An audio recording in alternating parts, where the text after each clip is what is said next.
তাহলে আমরা আজকে আমাদের পড়াশোনার দিকে চলে যাই। আজকে আমরা পড়াশোনা করতেছি আদর্শ গ্যাস ও গ্যাসের গতিতত্ত্ব। এখানে আমি তোমাকে টোটাল 7টা টপিক দেখাইছি, বাট এইখানে তোমার ইম্পর্টেন্ট টপিক যদি আমি যদি বলি তোমার ইম্পর্টেন্ট টপিকস, প্রথম কথা হচ্ছে গ্যাসীয় সূত্রাবলী, সিআরএমএস বেগ এবং তোমার হচ্ছে শিশিরাঙ্ক আপেক্ষিক আর্দ্রতা। এই 3টে টপিকস থেকেই সবচেয়ে বেশি প্রশ্ন।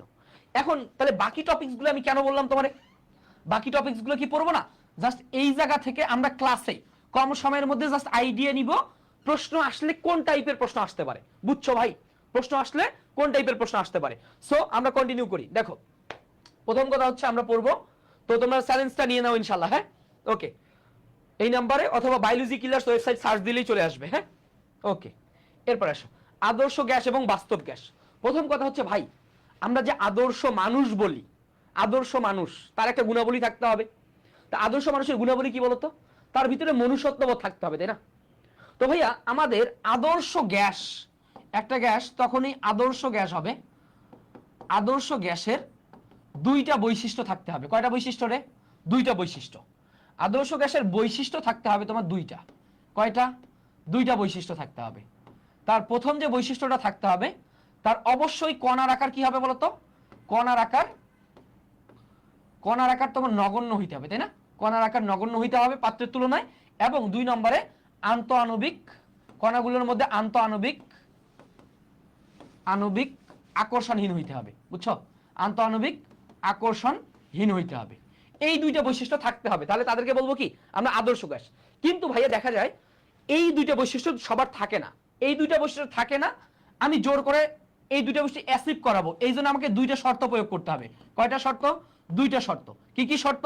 প্রথম যে শর্তটা হচ্ছে তোমাকে উচ্চ তাপমাত্রা দিতে হবে। কি বলতো? উচ্চ তাপমাত্রা। এগুলো তোমার সরাসরি আনসার। উচ্চ তাপমাত্রা দিতে হবে। 2 নম্বরে তোমাকে নিম্ন চাপ দিতে হবে। বুঝছো? উচ্চ তাপমাত্রা এবং নিম্ন চাপ, এই 2টা বৈশিষ্ট্য যদি গ্যাসের মধ্যে দিতে পারো, তাহলে কণার আকার অনেক নগণ্য হয়ে যাবে এবং আন্তঃআণবিক আকর্ষণহীন হয়ে যাবে। তখন তারা গ্যাসগুলো কি আদর্শ গ্যাস হয়ে যাবে। বুঝছো? তাহলে যদি তারা আমার আদর্শ গ্যাস হয়ে যায়, তাদের কিছু বৈশিষ্ট্য থাকবে। কি কি বৈশিষ্ট্য? দেখো আমরা এই যে কিছু দেখবা যে আদর্শ গ্যাস বা গ্যাসের গতিতত্ত্বের কিছু স্বীকার্য আছে, এই স্বীকার্যগুলো জাস্ট তুমি পড়ে ফেলবা এমসিকিউর জন্য। কিভাবে? দেখো কি কি স্বীকার্যের কথা আমি বলছি।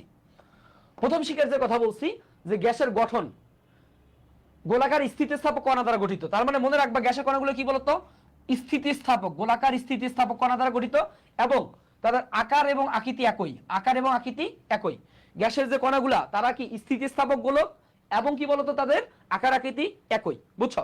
এরপরে বলছে গ্যাসের অণুসমূহ অবিরাম ভাবে চারদিকে ছোটাছুটি করে, ছোটাছুটির সময় পরস্পরের সাথে এবং পাত্রের গায়ে যে কোনো দুটি সংঘর্ষের মধ্যবর্তী পথকে হচ্ছে সরল রৈখিক। তাহলে সংঘর্ষের মধ্যবর্তী পথ, এটা মনে রাখবা গড় মুক্ত পথ। কি বলতো? গড় মুক্ত পথ।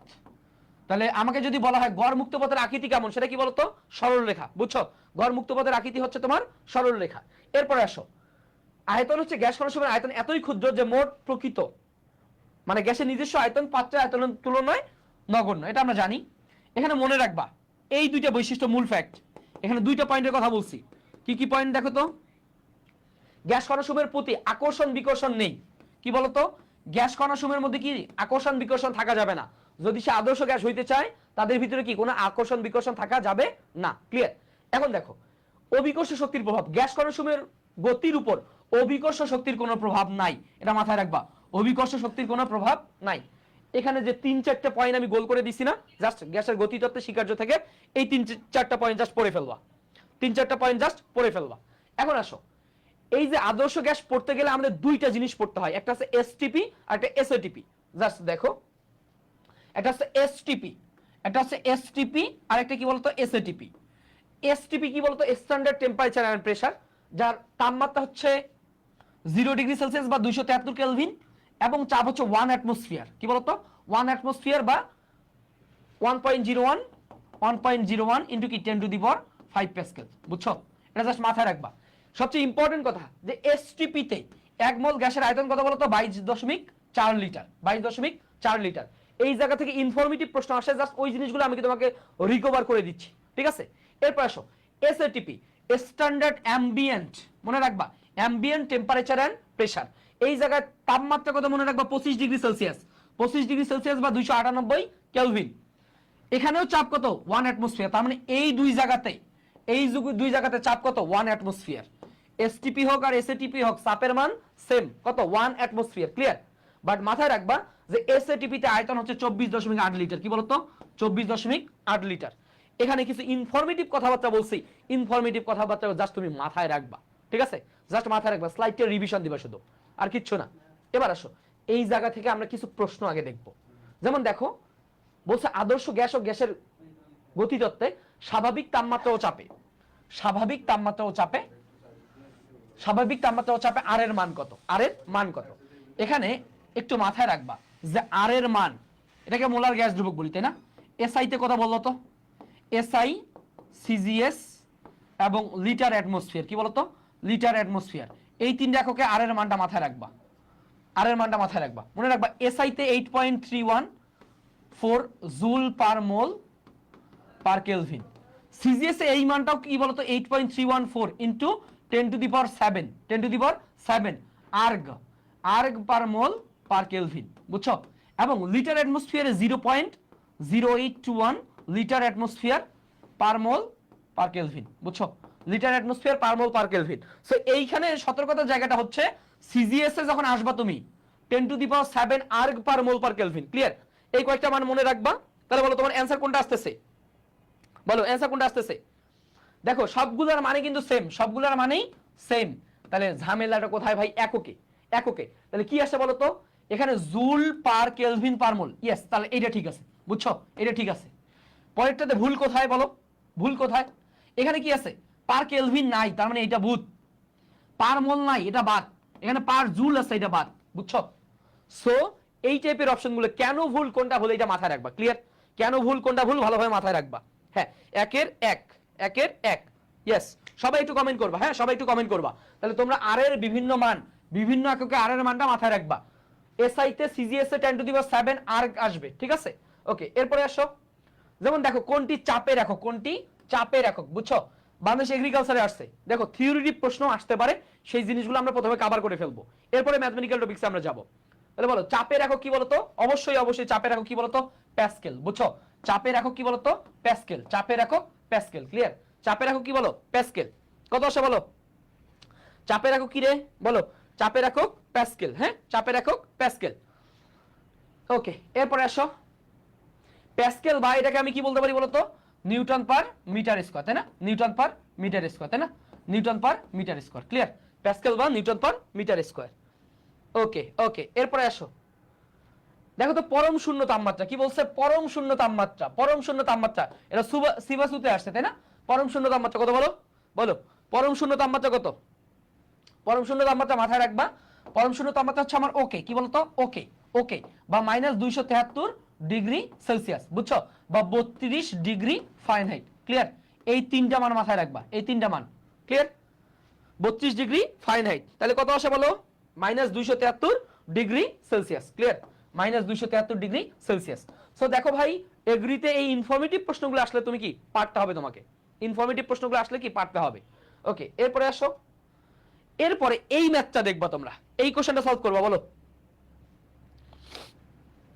ওকে, 4 নাম্বারটা দেখি কে বলতে পারে। আচ্ছা, এখানে এক্সট্রা আমি আরেকটা প্রশ্ন দিয়ে দিব।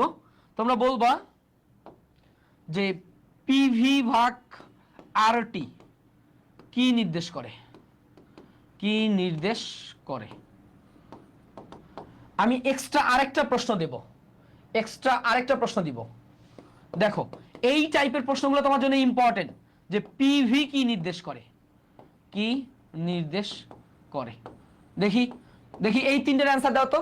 এইটা কি নির্দেশ করে, বলো। সবাই তিনটাই অ্যান্সার দিবা। মনে রাখবা ভাই, এইটা যে পিভি ইকুয়ালস টু এনকেটি, তাই না? PV equals to NKT. এখানে এই এনটা হচ্ছে পিভি ভাগ কেটি। এই এনটা মনে রাখবা অণু বা পরমাণু সংখ্যা। কি বলতো? অণু বা পরমাণু সংখ্যা, বুঝছো? অণু বা পরমাণু সংখ্যা। তাহলে আমাদের অ্যান্সারটা চলে আসবে কি বলতো? এই যে গ্যাসের অণু বা পরমাণু সংখ্যা। ক্লিয়ার? অণু বা পরমাণু সংখ্যা।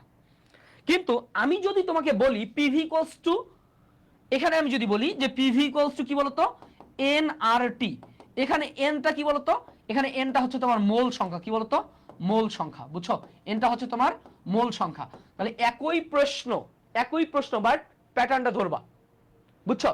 এবার যদি বলি আমি পিভি কি নির্দেশ করে, মনে রাখবা পিভি হচ্ছে তোমার কৃতকাজ বা শক্তি, কৃতকাজ বা শক্তি নির্দেশ করে, ক্লিয়ার। পিভি কি নির্দেশ করে, কৃতকাজ বা শক্তি নির্দেশ করে।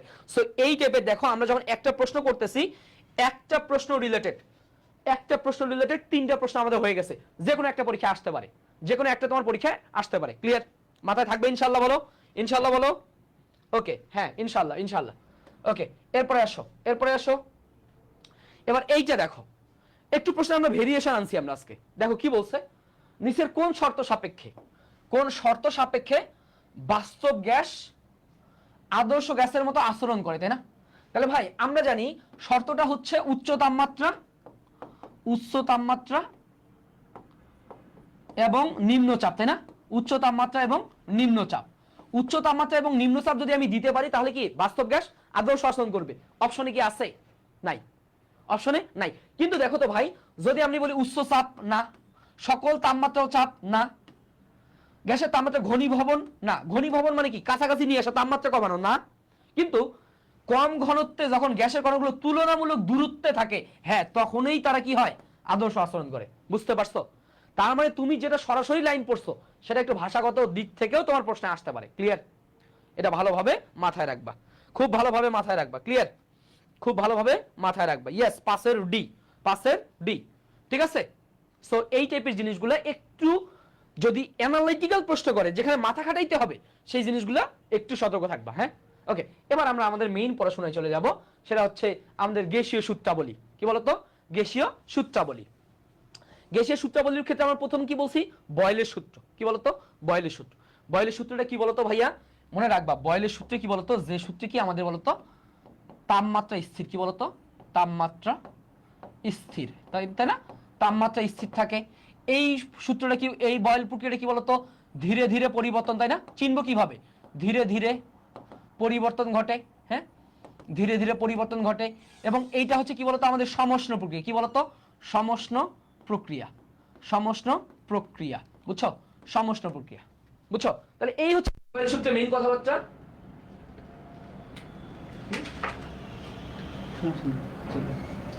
ক্লাসটা বন্ধ করে দাও, তাহলেই তো ভালো হয়।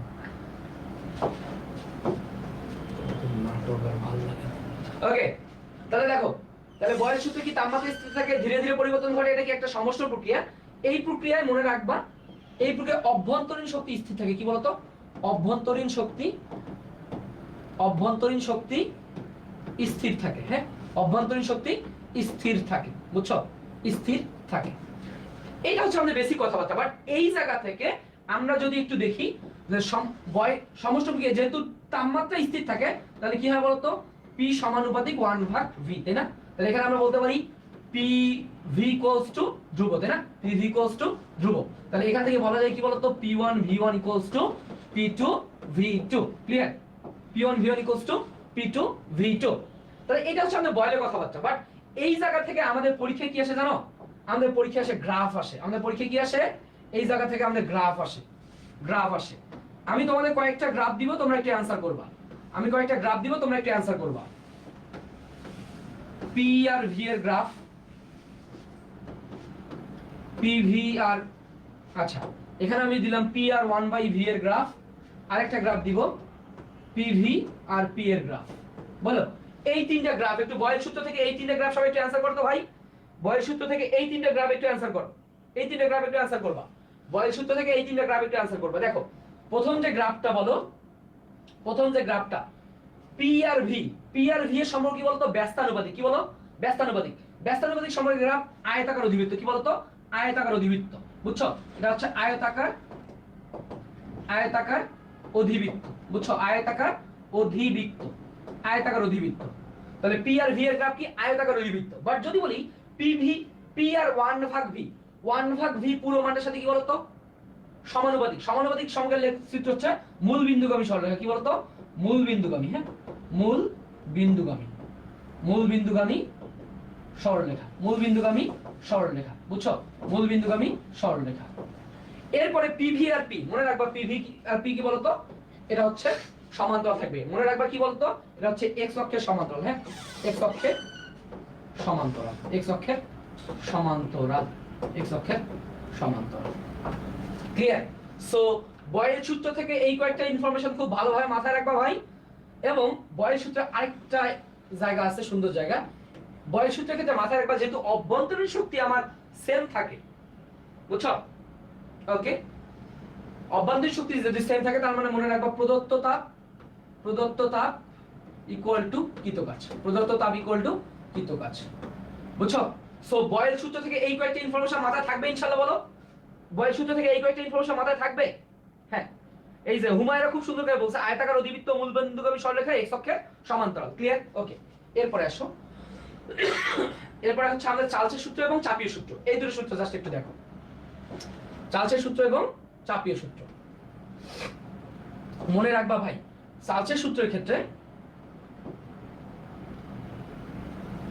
চার্লসের সূত্রে মনে রাখবা, চার্লসের সূত্রে হচ্ছে তোমার চাপ স্থির। কি বলতো, চাপ স্থির থাকে। হ্যাঁ, চার্লসের সূত্রে চাপ স্থির। মনে রাখবা চাপীয় সূত্রে হচ্ছে তোমার, চাপীয় সূত্রে হচ্ছে আয়তন স্থির। কি বলতো, আয়তন স্থির থাকে। চাপীয় সূত্রে আয়তন স্থির। অনেক পোলাপাইন মনে করে চাপীয় সূত্রে মনে হয় চাপ স্থির, না, চাপীয় সূত্রে আয়তন স্থির। এই চাপীয় সূত্রটা আমাদের এইখানে একটা মাথায় রাখবা, এটা হচ্ছে বিজ্ঞানী রেনো, কি বলতো, রেনোর চাপীয় সূত্র বা গেলুস্যাক। কি বলতো, গেলুস্যাকের চাপীয় সূত্র, বুঝছো? রেনো বা গেলুস্যাক, ফিজিক্সে বলছে রেনোর কথা, কেমিস্ট্রিতে বলছে গেলুস্যাকের চাপীয় সূত্র। ক্লিয়ার? সো মাথায় রাখবা। এই জায়গা থেকে যদি একটু দেখো যে চাপ যদি স্থির থাকে, তাহলে এই জায়গায় আমরা কি বলতে পারি বলতো, আমরা জানি পিভি ইকুয়ালস টু এনআরটি, তাই না? PV equals two nRT. So এই জায়গা থেকে এনআর তো ধ্রুব সংখ্যা, যদি চাপটাও ধ্রুব হয়ে যায় তাহলে কি বলা যায় বলতো, এখান থেকে আমরা বলতে পারি কি ভি সমানুপাতিক টি, তাই না? তাহলে এখান থেকে বলা যায় যে v1 ভাগ t1 ইকুয়ালস টু v2 ভাগ t2, তাই না? v2 ভাগ t2। সো এটা আমরা সবাই জানি, তাই না? এটা আমরা সবাই জানি। সো এই জায়গা থেকে আমি তোমাদের গ্রাফ দিব, আমি তোমাদের কাছ থেকে গ্রাফ জানতে চাই। তোমরা একটু বলবো যে ভাই গ্রাফ কেমন হবে। আচ্ছা, আমি তোমাদের দুইটা গ্রাফ জানতে চাইবো, তোমরা একটু বলবা পি। আচ্ছা, এখানে তো আমার তাহলে কি হবে, দাঁড়াও, যে ভি আর টি এর গ্রাফ, কিন্তু এখানে টিটা দিছি আমি 0 ডিগ্রি সেলসিয়াস এককে, আর এখানেও আমি দিছি ভি আর টি, কিন্তু এটা দিছি কেলভিন স্কেলে। এটা হচ্ছে আমার 0 কেলভিন, আর এটা হচ্ছে আমার 0 ডিগ্রি সেলসিয়াস, 0 ডিগ্রি সেলসিয়াস। এই গ্রাফটা কেমন হবে আর এই গ্রাফটা কেমন হবে তোমরা বলবা, ঠিক আছে? তোমরা একটু বলবা কমেন্টে যে এই দুইটা গ্রাফ কেমন হবে। তোমরা একটু কমেন্টে করবা, এরপর আসো আমরা এইটা তোমাদেরকে একটু ক্লিয়ার করি। তোমরা একটু কমেন্টে এই দুইটা গ্রাফ বলো। এরপর আসো, যেহেতু ভাই আমার আয়তন স্থির, যদি ভি স্থির হয় তাহলে কি বলতে পারি, এখানে আমি বলতে পারি, কি বলতো, পি সমানুপাতিক টি, তাই না? তাহলে এখান থেকে বলা যায় যে p1 by t1 equals to p2 by t2। তাহলে এখানে আমার গ্রাফ কেমন হবে বলো, এখানে আমার গ্রাফ কেমন হবে? জাস্ট এখান থেকে গ্রাফ আসবে, তো এখান থেকে আমাদের গ্রাফ পরীক্ষা আসবে। হ্যাঁ, যে এখানে আসবে আমার পি আর টি এর গ্রাফ, সেম ডিগ্রি সেলসিয়াস। এখানেও কি আমার পি আর টি এর গ্রাফ, এখানে আসবে কেলভিন, এটা হচ্ছে 0 কেলভিন, 0 কেলভিন জাস্ট আমার 0 ডিগ্রি সেলসিয়াস। ওকে, তোমরা এই দুইটা গ্রাফ বলো তো কি হবে, এই দুইটা গ্রাফ কি হবে? আচ্ছা, এখানে খুব ভালোভাবে মাথায় রাখবা ভাই, খুব ভালোভাবে মাথায় রাখবা। দেখো ভাই, এই বিন্দুটা আমার 0 ডিগ্রি সেলসিয়াস। 0 বলতে তাপমাত্রা 0, আয়তন কি 0 না? 0 ডিগ্রি সেলসিয়াস তার মধ্যে আয়তন 0 হয় না। তার মানে এইটা হবে এরকম, এই যে এটা হবে y mx c, বুঝছো? যদি আমার তাপমাত্রাটা কেলভিন স্কেলে যায় তখন এটা হবে মূল বিন্দুগামী সরলরেখা, মানে y mx, বুঝছো? y mx। সেম ভাবে যখন তোমার ডিগ্রি সেলসিয়াসে দেওয়া থাকবে তখন এটা হবে y অক্ষকে ছেদকারী সরলরেখা, অর্থাৎ y mx c। আর যখন আমার মূল বিন্দু থেকে যাত্রা শুরু করবে 0 কেলভিন, তার মানে y mx, বুঝছো? y mx। সো এই গ্রাফ রিলেটেড এই বিষয়গুলো খুব ক্লিয়ারলি মাথায় রাখবা। এই জায়গা থেকে গ্রাফ রিলেটেড প্রশ্ন আসতে পারে তোমার। ক্লিয়ার? জাস্ট দুইটা জিনিসে ঝামেলা হচ্ছে যে তুমি দেখবা এককটা কি, যদি ডিগ্রি সেলসিয়াসে থাকে তাহলে y অক্ষকে ছেদ করবে, এবং এই বিন্দুটার তাপমাত্রা কত বলতে পারবা? এই বিন্দুটার তাপমাত্রা এটা হচ্ছে -273 ডিগ্রি সেলসিয়াস। এই বিন্দুটা হচ্ছে তোমার কি বলতো, -273 degree Celsius. Clear? -273 degree Celsius. So এই বিষয়গুলো যদি তুমি পারো তাহলে এবার আসো আমরা দেখব সমন্বয় সূত্র। সমন্বয় সূত্র মানে সবগুলোই যদি চলক হয়, তুমি কি জানো? তুমি জানো PV nRT, তাহলে এই জায়গা থেকেই বলতে পারো PV/NT ধ্রুব বলা যায়। সো এই জায়গা থেকে আমরা বলবো যে ভাইয়া আমার P1 V1/N1 T1 কি বলতো P2 V2/N2 T2। এইটা হচ্ছে আমাদের সমন্বয় সূত্র, বুঝছো? এখানে কিন্তু মোল সংখ্যারও পরিবর্তন হইতে পারে, এই ফর্মুলাটা মাথায় রাখবা। এই ফর্মুলা থেকেই বেশিরভাগ ম্যাথ তুমি সলভ করতে পারবা ইনশাআল্লাহ। ক্লিয়ার? এই ফর্মুলাটা খুব ভালোভাবে মাথায় রাখবা সমন্বয় সূত্র থেকে, ঠিক আছে? সমন্বয় সূত্রটা খুব ভালোভাবে মাথায় রাখবা। ওকে, এখন এই সমন্বয় সূত্র থেকে ম্যাথ কেমন আসবে বা গ্যাসের সূত্র থেকে ম্যাথ কেমন আসবে, আসো একটু ম্যাথ দেখে আসি। যেমন এই ম্যাথটা দেখো তো, ক্লাস্টার এগ্রি তোমার হচ্ছে 21/22 আসছে, ক্লাস্টার এগ্রি 21/22 আসছে। সবাই সলভ করো। ওকে, হ্যাঁ পারবো ইনশাআল্লাহ। ওকে, সবাই একটু সলভ করো। দেখো তো কি বলছে ভাই। প্রথম কথা হচ্ছে দেখো, স্থির চাপে কি বলছে রে? স্থির চাপ। চাপ যদি স্থির থাকে, বলো চাপ যদি স্থির থাকে তাহলে তুমি কি বলবা? ভাই চাপ স্থির, তাই না? তুমি বলবা কি চাপ স্থির, তাহলে কি হবে? ভি সমানুপাতিক টি। এটা তো ক্লিয়ার। যখন আমি বলছি চাপ স্থির তার মানে কি ভি সমানুপাতিক টি। ওকে, পরের হিসাব পরে। কোন গ্যাসের তাপমাত্রা ও আয়তন যথাক্রমে 30 ডিগ্রি এবং 10 লিটার। বলছে সেলসিয়াস স্কেলে তাপমাত্রা সেলসিয়াস স্কেলে দ্বিগুণ করা হয়েছে, তাহলে বলছে আয়তন কত গুণ হবে বলো? তাপমাত্রা যদি সেলসিয়াস স্কেলে দ্বিগুণ করা হয় তাহলে ভাইয়া তুমি দেখো তোমার তাহলে এই জায়গা থেকে আয়তন কত গুণ হবে? তার মানে V2 টা কত হবে? V2/V1। দেখো তাহলে V2/V1 কত হবে রে? T2/T1 না, T2/T1। তাহলে ভাইয়া তোমার এখানে একটু ঘটনা দেখো, তাপমাত্রা যদি সেলসিয়াস স্কেলে দ্বিগুণ করা হয় তার মানে আগে ছিল 30, পরে কত হয়েছে? 60 ডিগ্রি সেলসিয়াস, তাই না? তাহলে এখানে কি আমি ইউজ করতে পারবো? দেখো তো কত 60/30 ইনটু V1। এটা কি ইউজ করতে পারবো? এটা কি ইউজ করতে পারবো বলো? এটা কিন্তু তুমি ইউজ করতে পারবা না। এটা কিন্তু তুমি ইউজ করতে পারবা না। খুব ভালোভাবে মাথায় রাখবে, এটা কিন্তু তুমি ইউজ করতে পারবা না। ক্লিয়ার? কারণ ভাইয়া এটা তুমি ইউজ করতে পারবা না কেন?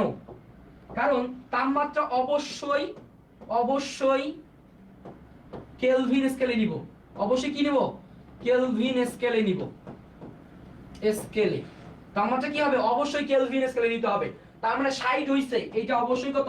60 + 273 বাই 30 + 273 ইনটু V1। ক্লিয়ার? তার মানে 60 + 273 এটা আসবে তোমার কত? 333, তাই না? 333 ডিভাইডেড বাই কত? 303 ইনটু V1। বুঝছো? এইটা কিন্তু না ভাই, এটা কিন্তু না। এখানে আসতো তোমার কত? 2V1। এটা কিন্তু না। ক্লিয়ার? এই ম্যাথটা শুরুতে দেওয়ার উদ্দেশ্য কি জানো? বলছে সেলসিয়াস স্কেলে দ্বিগুণ, তাহলে বলা পাইনি এখানে 60/30 করে 2 গুণ বলে, বাট এইটা কিন্তু ভুল। এইটা হচ্ছে তোমার ভুল, হ্যাঁ এইটা ভুল। এইটা দেখো যে 333/303 কাটাকাটি করলে 1 প্লাস, তার মানে এটা আসবে 1.1 V1। বুঝছো? এই যে 1.1 গুণ, এইটা হবে তোমার অ্যানসার। এইটা হবে তোমার অ্যানসার। ক্লিয়ার? সো খুব ভালোভাবে মাথায় রাখবা, খুব ভালোভাবে মাথায় রাখবা। ইয়েস, তোমরা অনেকে সঠিক অ্যানসার দিছো। এটা কখনোই কিন্তু দ্বিগুণ না, এটা কখনোই কিন্তু দ্বিগুণ না। ক্লিয়ার ভাই? খুব ভালোভাবে মাথায় রাখবা এটা ইনশাআল্লাহ। পারবো এবার? বলো পারবো এবার? ওকে ওকে, সো মাথায় রাখবা এটা 60/30 আমি করতে পারবো না। ওকে, এরপরে আসো।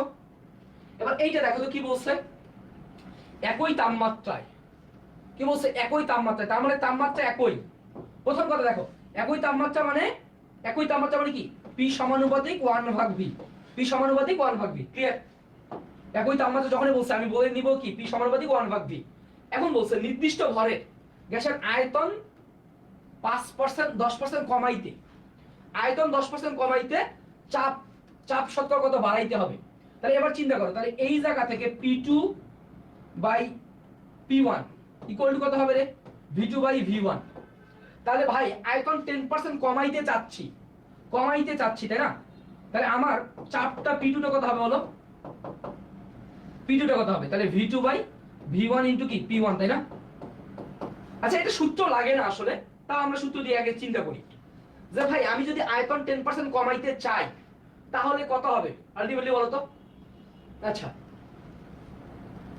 তাহলে আয়তন যদি আমি 10% কমাইতে চাই তাহলে চাপ কতটা বাড়াইতে হচ্ছে, তাই না? তাহলে আয়তনটা আগে আমাদের কত ছিল বলো? আমি যদি মনে করো আয়তনটা ধরি আমার 100, কত ধরি 100, 10% কমানোর ফলে কি হইছে 90 হইছে না? আচ্ছা 90 হইছে, তাহলে আমাদের P1 তো P1 ই ছিল, তাহলে এটা যদি আমরা কাটাকাটি করি কত আসে বলো? যদি কাটাকাটি করো কত, মোটামুটি আলটিমেটলি 1.1 পি, বুঝছো? 1.1 পি। ওকে, সো এই জায়গা থেকে যদি আমরা চিন্তাটা করি, দাঁড়াও একটু,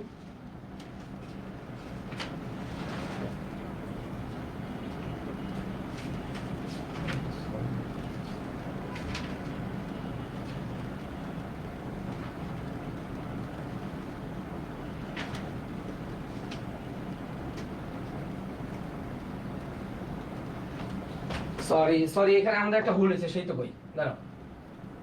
তাহলে কত হবে বলতো? P2 বাই P1 টা, P2 ভাগ P1 হবে আমার কত? V1 ভাগ V2। এবার ঠিক আছে, তাহলে এই জায়গা থেকে আমাদের P2 টা কত আসবে রে? তাহলে V1 ভাগ V2 ইনটু কি P1। তাহলে ভাই 10% কমাইছো মানে কত রে? আগে যদি হয় তোমার 100, এখন হইছে 90 ইনটু P1, বুঝছো? 100 ভাগ 90 ইনটু P1, এটা তোমার কাটাকাটি করলে 1.1 P1। এইটা হচ্ছে তোমার কি P2। দেখো P2 টা হইছে কত গুণ বলো ভাই? এবার দেখো P2 টা হইছে কত গুণ? 1.1 গুণ। ভাই শতকরা হিসাবে, শতকরায় সেটা হবে 110%। 110% হবে শতকরায়। তাহলে বলতে পারো বৃদ্ধি কত? এই জায়গা থেকে বলতে পারো তুমি বৃদ্ধি কত? বৃদ্ধি হইছে কত বলো তো তোমার? এই যে 11.1%, 11.1%, ঠিক আছে? এই যে এটা হচ্ছে বৃদ্ধি। ক্লিয়ার? এটা মাথায় রাখবা যে ভাই তুমি আয়তন কমাইছো, তার মানে তোমার V2 টা করছো তুমি 90, V1 টা ছিল কত 100। এই জায়গাতেই চিন্তা করবে, ঠিক আছে? এই জায়গাতেই চিন্তা করবে, তাহলে ইনশাআল্লাহ প্রবলেম হবে না। ওকে, এরপরে আসো। এবার এইটা দেখো তো কি বলছে, এই প্রশ্নটা দেখো কি বলছে। একটি সিলিন্ডারের মধ্যে 3 অ্যাটমসফিয়ার চাপে 300 কেলভিন উষ্ণতায় 10 লিটার বায়ু আছে। বলছে চাপ খুব ধীরে ধীরে, কি বলছে? চাপ খুব ধীরে ধীরে দ্বিগুণ করা হয়েছে। ভাই যখনই বলছে চাপ ধীরে ধীরে দ্বিগুণ করছে, তখনই মনে রাখবে এটা কি বয়েল সূত্র। সেটা কি বলতো? বয়েল সূত্র। বয়েল সূত্র। যখনই চাপ ধীরে ধীরে চেঞ্জ করছে তখনই কি বলতো? বয়েল সূত্র। তার মানে T1 যেটা, T2 সেটা কত বলতো? 300 কেলভিন। 300 কেলভিন। তাহলে যেহেতু ভাই বয়েল সূত্র, তাহলে বলছে আমার নতুনের আয়তন কত হবে, বুঝছো? তাহলে বয়েল সূত্রে কি P সমানুপাতিক 1 ভাগ V না? 1 ভাগ V। তাহলে বলো, তাহলে V2 বাই V1 কত হবে? P1 ভাগ P2, তাই না? P1 by P2। তাহলে এই জায়গায় তোমার V2 টা কত আসতেছে? P1 ভাগ P2। তাহলে কি বলছে? চাপ ধীরে ধীরে দ্বিগুণ করছে, তাই না? চাপ ধীরে ধীরে কি করছে? দ্বিগুণ করছে। তার মানে P1 ছিল তোমার 3 অ্যাটমসফিয়ার, P2 টা হইছে কত? দ্বিগুণ যদি করি 6 অ্যাটমসফিয়ার ইনটু কি বলতো? V1। ক্লিয়ার? তাহলে বলো 3/6 ইনটু V1 এর ভ্যালু কত? 10। সো যদি তুমি কাটাকাটিটা করো 2, যদি কাটাকাটি করো কত? 5, তার মানে কত? 5 লিটার, বুঝছো? এই যে 5 লিটার, এই হচ্ছে 5 লিটার। ক্লিয়ার? এই হচ্ছে তোমার কি 5 লিটার। সো খুব ভালোভাবে মাথায় রাখবা এটা কি জাস্ট এখানে মূল কথা কি? মূল কথা হচ্ছে ভাই যখন তুমি চাপটা ধীরে ধীরে পরিবর্তন করছো, যখন এই ধীরে ধীরে পরিবর্তনের কথা আসছে, তখনই আসছে কি বলতো? বয়েলের সূত্র। তখনই আসছে কি তোমার? বয়েল সূত্র। যখনই বয়েল সূত্র আসছে কি P সমানুপাতিক 1 ভাগ V। ক্লিয়ার? এখন তুমি ম্যাথ না করে এখানেও বলে দিতে পারবা, ম্যাথ না করে এখানেও বলে দিতে পারবা। দেখো যখন কি হইছে বলতো? তোমার চাপ যখন দ্বিগুণ হবে, আয়তনটা কি হবে বলো? অর্ধেক হয়ে যাবে, তাই না? চাপ যখন দ্বিগুণ হবে আয়তন কি হবে? অর্ধেক হবে। অর্ধেক বলতে আগে ছিল 10 লিটার, এখন হবে সেটা কি বলতো? অর্ধেক হলে কি 5 লিটার। এই তো তুমি মুখেও করতে পারো, বাট আমি তোমাকে ম্যাথের প্রসিডিউরটাও দেখাইলাম। ক্লিয়ার? সো তুমি সবভাবেই নিজেকে প্রিপেয়ার করবে ইনশাআল্লাহ। ওকে, এরপরে আসো। এবার এইটা দেখো, এটা জাহাঙ্গীরনগর ইউনিভার্সিটির প্রশ্ন। কি বলা আছে? স্থির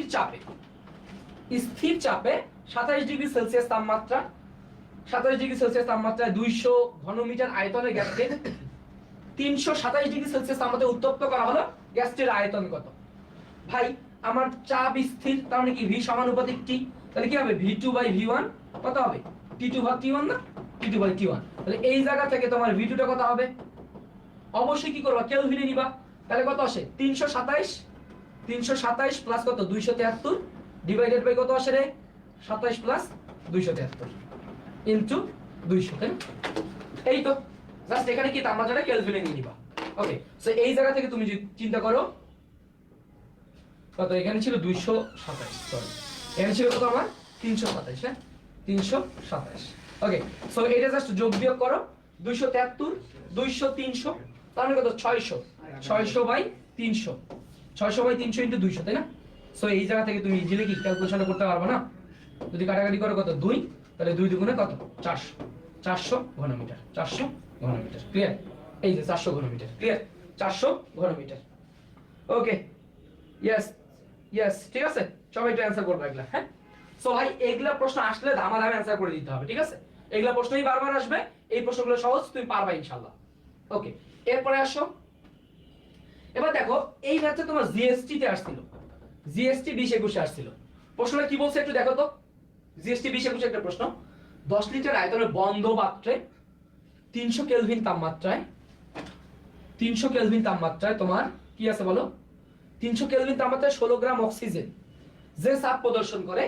এখানে কয়েকটা কথা বলছে, একই পাত্রে একই তাপমাত্রায় কত গ্রাম নাইট্রোজেন একই চাপ প্রদর্শন করবে, বুঝছো? কি কি জিনিস একই? তোমার একই পাত্রে বলতে ভি সেম, তাপমাত্রা একই এবং কি তোমার চাপ একই, বুঝছো? তাহলে তুমি আসলে কি বের করবা? তাহলে ভাইয়া আলটিমেটলি আমরা এই যে P1 V1 by N1 T1 পাইছি না, P2 V2 by N2 T2 পাইছি না? এই যে আমাদের সমন্বয় সূত্রটা মনে আছে তোমার? এই যে সমন্বয় সূত্র, এই জায়গা থেকে তোমাকে কাজ করতে হবে যে ভাইয়া তোমার চাপ সেম, আয়তন সেম, তাপমাত্রাও সেম। তাহলে এই জায়গা থেকে কি বলতো N1 = N2, বুঝছো? N1 = N2। তাহলে এই জায়গা থেকে N = কি কার কার মধ্যে? অক্সিজেন আর নাইট্রোজেনের মধ্যে, তাই না? অক্সিজেন আর নাইট্রোজেনের মধ্যে। তাহলে আমি কি বলতে পারি যে N = মোল সংখ্যা N = কি W/M না, W/M। তাহলে আমি কি বলতে পারি যে W of nitrogen divided by কি বলতো M of nitrogen equal to কি W of oxygen divided by কি বলতো M অফ অক্সিজেন। সো এই জায়গা থেকে W অফ নাইট্রোজেনটা কত আসবে? W অফ অক্সিজেন কত? 16 গ্রাম oxygen, 16 gram oxygen. M of oxygen কত? 32 গ্রাম, অক্সিজেন আণবিক ভর 32 গ্রাম ইনটু M অফ নাইট্রোজেন কত? 28 গ্রাম, কত? 28 গ্রাম, বুঝছো? সো এই জায়গা থেকে তুমি যদি কাটাকাটিটা করো 16 দুগুণা 32, 24 দুগুণা 14 দুগুণা 28, তাহলে কত? 14 গ্রাম, ক্লিয়ার? 14 গ্রাম, ক্লিয়ার? সো এই টাইপের ম্যাথগুলা তুমি একটু কনসাস থাকবা যে আসলে যেন ভুল না হয়, পরীক্ষা আসলে যেন ভুল না হয়। এবং প্রশ্নটা পরে এটা ক্লিয়ার থাকতে হবে যে ভাই এখানে আমি সমন্বয় সূত্রটা ইউজ করব, ঠিক আছে? এখানে আমি সমন্বয় সূত্রটা ইউজ করব, ঠিক আছে রে? বুঝছো সবাই? বলো সবাই বুঝছো ইনশাআল্লাহ? ওকে, এরপরে আসো, এরপরে আরেকটা ম্যাথ দেখো তো কি বলছে। আচ্ছা, ওটা কি পাশের এ ছিল? হ্যাঁ পাশের এ ছিল, ঠিক আছে। তোমরা যারা এ বলছো তারা ঠিক বলছো। ওকে, এবার দেখো একটি সিলিন্ডারে 2 অ্যাটমোস্ফিয়ার চাপে 27 ডিগ্রি সেলসিয়াস তাপমাত্রায় 5 লিটার বাতাস রাখা আছে। বলছে খুব ধীরে ধীরে, কি বলছে? খুব ধীরে ধীরে চাপ দ্বিগুণ করা হয়েছে। ভাই যখন খুব ধীরে ধীরে বলছে তখন কি সমষ্ণ প্রক্রিয়া না? সমষ্ণ প্রক্রিয়া না বা বয়েল সূত্র, তাই না? সমষ্ণ প্রক্রিয়া বা বয়েল সূত্র না? তাহলে ভাই যেহেতু বয়েল সূত্র, তার মানে তাপমাত্রা কত ছিল? 27 ডিগ্রি সেলসিয়াস। তার মানে T1 = T2 কত হবে রে? 27 ডিগ্রি সেলসিয়াস, এই না? বলে বাতাসের তাপমাত্রা কত হবে বলো? তাপমাত্রা কি 95, 25, 28 হবে না? ডাইরেক্ট 27। তার মানে অ্যানসার আমার ডাইরেক্ট কত? ডি নাম্বারটা, বুঝছো? জাস্ট তুমি প্রশ্নটা ক্লুটা বুঝলে কি অ্যানসারটা পারবা না? বলো তো প্রশ্নের ক্লুটা বুঝলে কি অ্যানসারটা পারা যাবে? জাস্ট ক্লুটা বুঝবা যে বলছে খুব ধীরে ধীরে চাপ দ্বিগুণ করছো, বাট কি বলতো তোমার তাপমাত্রা সেম ছিল। তাপমাত্রা সেম কেমনে বুঝলা?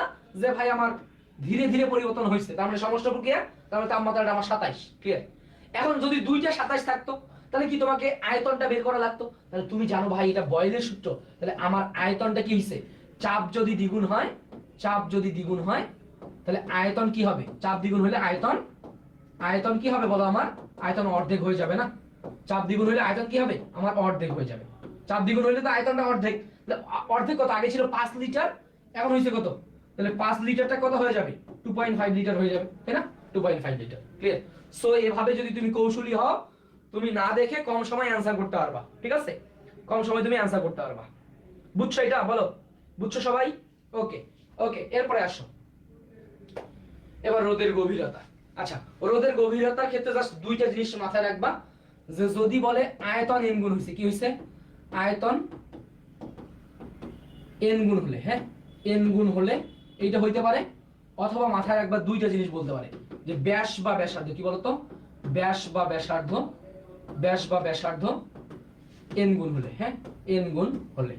রোদের গভীরতাটা মাথায় রাখবা, যে আয়তন n গুণ হইতে পারে বা ব্যাস বা ব্যাসার্ধ n গুণ হইতে পারে।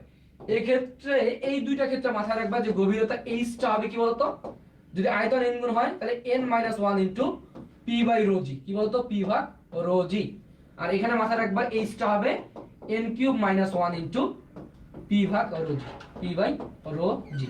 এখানে একটা জিনিস খুব ভালোভাবে মাথায় রাখবা, যে p ভাগ রো জি, p ভাগ রো জি, p এর ভ্যালু যদি তোমার 10⁵ হয়, আর রো এর ভ্যালু 10⁵, জি এর ভ্যালু 9.8, তাহলে এইটা আসবে তোমার 10.2, 10.2। ক্লিয়ার? এটা আসবে কি তোমার বলতো, 10.2। যদি 10.2 আসে তাহলে মনে রাখবা তোমার রোদের n-1 ইনটু 10.2, 10.2, বুঝছো, n-1 ইনটু 10.2। আর যদি তোমার হচ্ছে, তাহলে এই ক্ষেত্রে কত হবে, যদি ব্যাস বা ব্যাসার্ধ n গুণ হয় তাহলে হবে কি বলতো, n³ - 1 ইনটু 10.2। কিন্তু এইখানে একটা ঘটনা আছে, এইখানে একটা ঘটনা আছে, যদি এই p এর ভ্যালুটা, p এর ভ্যালুটা এমন থাকে 1.01 ইনটু 10⁵, তাহলে মনে রাখবা এইটা হবে 10.3, এটা হবে কত বলতো, 10.3, 10.3, ঠিক আছে, এটা মাথায় রাখবা। মাঝে মাঝে 10.3 দিয়েও অ্যান্সার আসে, মাঝে মাঝে 10.3 দিয়েও অ্যান্সার আসে। ক্লিয়ার? সো জাস্ট এটা মাথায় রাখবা, যে যদি আয়তন n গুণ হয় h টা হবে n-1 ইনটু 10.2, যদি ব্যাস বা ব্যাসার্ধ n গুণ হয় h টা হবে n³ - 1 into 10.2, n³ - 1 into 10.2। Clear? ওকে, আসো এবার আমরা এই জায়গা থেকে প্রশ্ন কেমন হয় এটা একটু দেখো। যে বায়ুতে আসছিল, তো বায়ুতে আসছিল 7-8 সালে, কি বলছে দেখো, যে একটি বায়ু উদ্ভিদ আয়তন একটি রোদের তলদেশ থেকে তার পৃষ্ঠদেশে উঠার পর বৃদ্ধি পেয়ে কত হইছে, 10 গুণ হইছে। কত গুণ হইছে, 10 গুণ। তাহলে আয়তন 10 গুণ হইছে, তাই না, আয়তন তোমার 10 গুণ। আয়তন যদি 10 গুণ হয় তাহলে বলছে রোদের গভীরতা কত, বলো, তাহলে বলো রোদের গভীরতা কত হবে, বলো, যদি আয়তন 10 গুণ হয় তাহলে রোদের গভীরতা কত হবে, আয়তন যদি n গুণ হয় তাহলে রোদের গভীরতা h টা কত বলো তো, h টা হবে n-1 ইনটু 10.2, তাই না, n-1 ইনটু 10.2, তাহলে কত, 10-1 মানে কত, 9 ইনটু 10.2, তাহলে আলটিমেটলি কত আসবে বলো, কত আসবে বলো। দেখছো এখানে কিন্তু সব কাছাকাছি অ্যান্সার, সব কিন্তু কাছাকাছি অ্যান্সার, তার মানে তোমাকে এটা একটু গুণটা করে ফেলতে হবে। তো তুমি চিন্তা করো, 9 দুগুণে 18, 8, 9 দুগুণে 18, 8 হাতে 1, তাহলে কত, 9 শূন্য শূন্য হাতে 1, তাহলে 9 এককে 9, বুঝছো, 1 ঘর সামনে দশমিক দিয়ে দাও, 91.8, বুঝছো, 91.8। সো তোমার 91.8 এই অ্যান্সার, এই যে 91.1 বা 91.8। ক্লিয়ার? বুঝছো? সো এই জিনিসগুলা খুব সতর্কতার সাথে তোমাকে অ্যান্সার করতে হবে, বুঝছো, খুব সতর্কতার সাথে অ্যান্সার করতে হবে। ওকে, এরপরে আসো এবার এই ম্যাথটা একটু দেখো তো কি বলছে, রোদের তলদেশ থেকে পৃষ্ঠদেশে আসা একটি বুদবুদের ব্যাস দ্বিগুণ হইছে, কি হইছে, বুদবুদের ব্যাস দ্বিগুণ হইছে। তাহলে ব্যাস যদি দ্বিগুণ হয় তাহলে রোদের গভীরতা কত গুণ হবে, বলো, রোদের গভীরতা কত গুণ হবে। ব্যাস দ্বিগুণ হইলে, ব্যাস আমার n গুণ হলে কত হয়, ব্যাস আমার n গুণ যদি হয় তাহলে কত হয়, h টা হবে n³ - 1 ইনটু 10.2, তাই না, 10.2। তাহলে ব্যাস কত গুণ, দ্বিগুণ, 2³ মানে কত, 8-1 মানে কত, 7 ইনটু 10.2 না, 7 ইনটু 10.2। তাহলে 7 কে যদি 10.2 দ্বারা গুণ করো ভাই 70 রিলেটেড কিছু একটা, তার মানে 71 রিলেটেড অ্যান্সার আসবে, তাই না, এটাই আমার অ্যান্সার, বুঝছো। সো এই টাইপের বিষয়গুলো আসলে ধামাধাম তুমি অ্যান্সার করে দিবা, ধামাধামে অ্যান্সার করে দিবা, ঠিক আছে। তাহলে কত আসবে বলো, 71.73, হ্যাঁ 71.73। ক্লিয়ার? বুঝছো সবাই? যদি ব্যাস n গুণ হয় তাহলে কত হবে, n³ - 1 ইনটু 10.2, ঠিক আছে, ব্যাস বা ব্যাসার্ধ যে কোনোটাই বলতে পারে।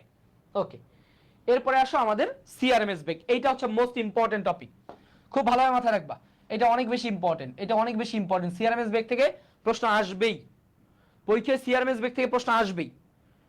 সো দেখো এবার আমরা যদি সিআরএমএস বেগটা ভালোভাবে বুঝতে চাই, জাস্ট মাথায় রাখবা যে ভাইয়া সিআরএমএস বেগটা হচ্ছে আমাদের সিআরএমএস। সিআরএমএস এটাকে আমরা বলি root root mean square, SQUARE square velocity. হ্যাঁ, রুট মিন স্কয়ার ভেলোসিটি, বা এটাকে বলা হয় কি বলতো, রুটের ভ্যালু কি মূল গড় বর্গ বেগ, মূল গড় বর্গ বেগ। বুঝছো, মূল গড় বর্গ বেগ। এই জায়গাতে তুমি যে জিনিসটা খুব সতর্কতার সাথে ডিল করবা সেটা হচ্ছে সিআরএমএসটা হবে রুট আবার 3RT ডিভাইডেড বাই এম। আর এখানে মাথায় রাখবা যেটা হচ্ছে 3P বাই রো, বা মনে রাখবা রুট আবার 3PV by M. Clear? 3PV by M. এখানে খুব ভালোভাবে মাথায় রাখবা, এখানে অবশ্যই যে জিনিসটা তুমি সতর্ক থাকবা, এমটা হচ্ছে কেজি এককে, কি বলতো, কেজি এককে আণবিক ভর। কি বলতো, কেজি এককে আণবিক ভর, কেজি এককে আণবিক ভর। আচ্ছা, কেজি এককে আণবিক ভর বলতে তুমি কি বুঝতেছো? যদি আমি বলি যে আমার এম অফ হাইড্রোজেন, যদি বলি কি বলতো, এম অফ হাইড্রোজেন, তাহলে কত হবে? 2 × 10⁻³ 2 × 10⁻³, বুঝছো, 2 × 10⁻³ কেজি। যদি বলি আমি এম অফ নাইট্রোজেন, তাহলে কত হবে বলতে পারবা? সেটা হবে 28 × 10⁻³ কেজি। ক্লিয়ার? যদি আমি বলি কত বলতো, এম অফ অক্সিজেন, সেটা কত হবে বলতো? 32 × কি 10⁻³ কেজি। ক্লিয়ার? সো সিআরএমএস বের করার সময় এটা খুব ভালোভাবে মাথায় রাখবা, অবশ্যই কেজি এককে ভরটা নিবা, এবার আসো, এই জায়গা থেকে কয়েকটা বিষয় তুমি খুব ভালো মাথায় রাখবা, যে এখানে আমি বলতে পারি কি বলতো, সিআরএমএস সমানুপাতিক √T। আবার কি বলতে পারি, সিআরএমএস সমানুপাতিক 1/√m, তাই না? 1/√m, তাই না? এবং আমি আরো কি বলতে পারি বলতো, সিআরএমএস সমানুপাতিক আমি বলতে পারি কি বলতো, পি বলতে পারি, √P। আবার কি বলতে পারি বলো, সিআরএমএস সমানুপাতিক 1/√ρ। ক্লিয়ার? √ρ। সো ব্যস্তানুপাতিক সম্পর্কের এই দুইটা এবং সমানুপাতিক সম্পর্কের এই দুইটা জিনিস ভালোভাবে মাথায় রাখবা। তাহলে সিআরএমএস বেগটা চাপ এবং তাপমাত্রার বর্গমূলের সমানুপাতিক, ভর এবং ঘনত্বের বর্গমূলের ব্যস্তানুপাতিক। খুব ভালোভাবে মাথায় রাখবা। ক্লিয়ার? খুব ভালোভাবে মাথায় রাখবা। এবার যদি তোমার এরকম দেওয়া থাকে, যে V1 V2 V3 V4 এর এরকম বেগ দিয়ে যদি বলে সিআরএমএস বেগ কত, তাহলে কি হবে বলতো, রুট মিন কত রে, তাদের যোগ করে গড়, তাই না? V2 + V3 + V4, তাই না? যোগ করে ডিভাইডেড বাই 4, এর উপর স্কয়ার। বুঝছো, এর উপর স্কয়ার। ক্লিয়ার? যদি সরাসরি তোমার বেগের পরিমাণটা দেওয়া থাকে, বেগগুলো দেওয়া থাকে, তাহলে সিআরএমএস বেগ কত হবে? সিআরএমএস বেগটা হবে √V1² V2², যতগুলো বেগ থাকবে তাদের স্কয়ার ভাগ তাদের সংখ্যা তাদের রুট। ক্লিয়ার? এখানে মাথায় রাখবা, এখানে একটা পয়েন্ট মাথায় রাখবা, খুব ভালোভাবে মাথায় রাখবা, বেগ সংখ্যা বিজোড় হলে কি বলতো, বেগ সংখ্যা বিজোড় হলে সিআরএমএস গ্রেটার দেন মধ্যবর্তী বেগ। হ্যাঁ, মধ্যবর্তী বেগ, এটা মাথায় রাখবা। যদি কখনো তোমার বিজোড় সংখ্যক বেগ থাকে, তাহলে সিআরএমএস বেগ অবশ্যই কি হবে, মধ্যবর্তী মানের যে বেগটা থাকবে তার চেয়ে বড় হবে। সো সিআরএমএস বেগ থেকে এই কয়েকটা ইনফরমেশন তুমি ভালোভাবে মাথায় রাখবা ইনশাআল্লাহ। ঠিক আছে? সিআরএমএস বেগ থেকে এই কয়েকটা ইনফরমেশন খুব ভালোভাবে মাথায় রাখবা। হ্যাঁ, ওকে। আসো এবার দেখি সিআরএমএস বেগ থেকে প্রশ্ন কেমন হয়।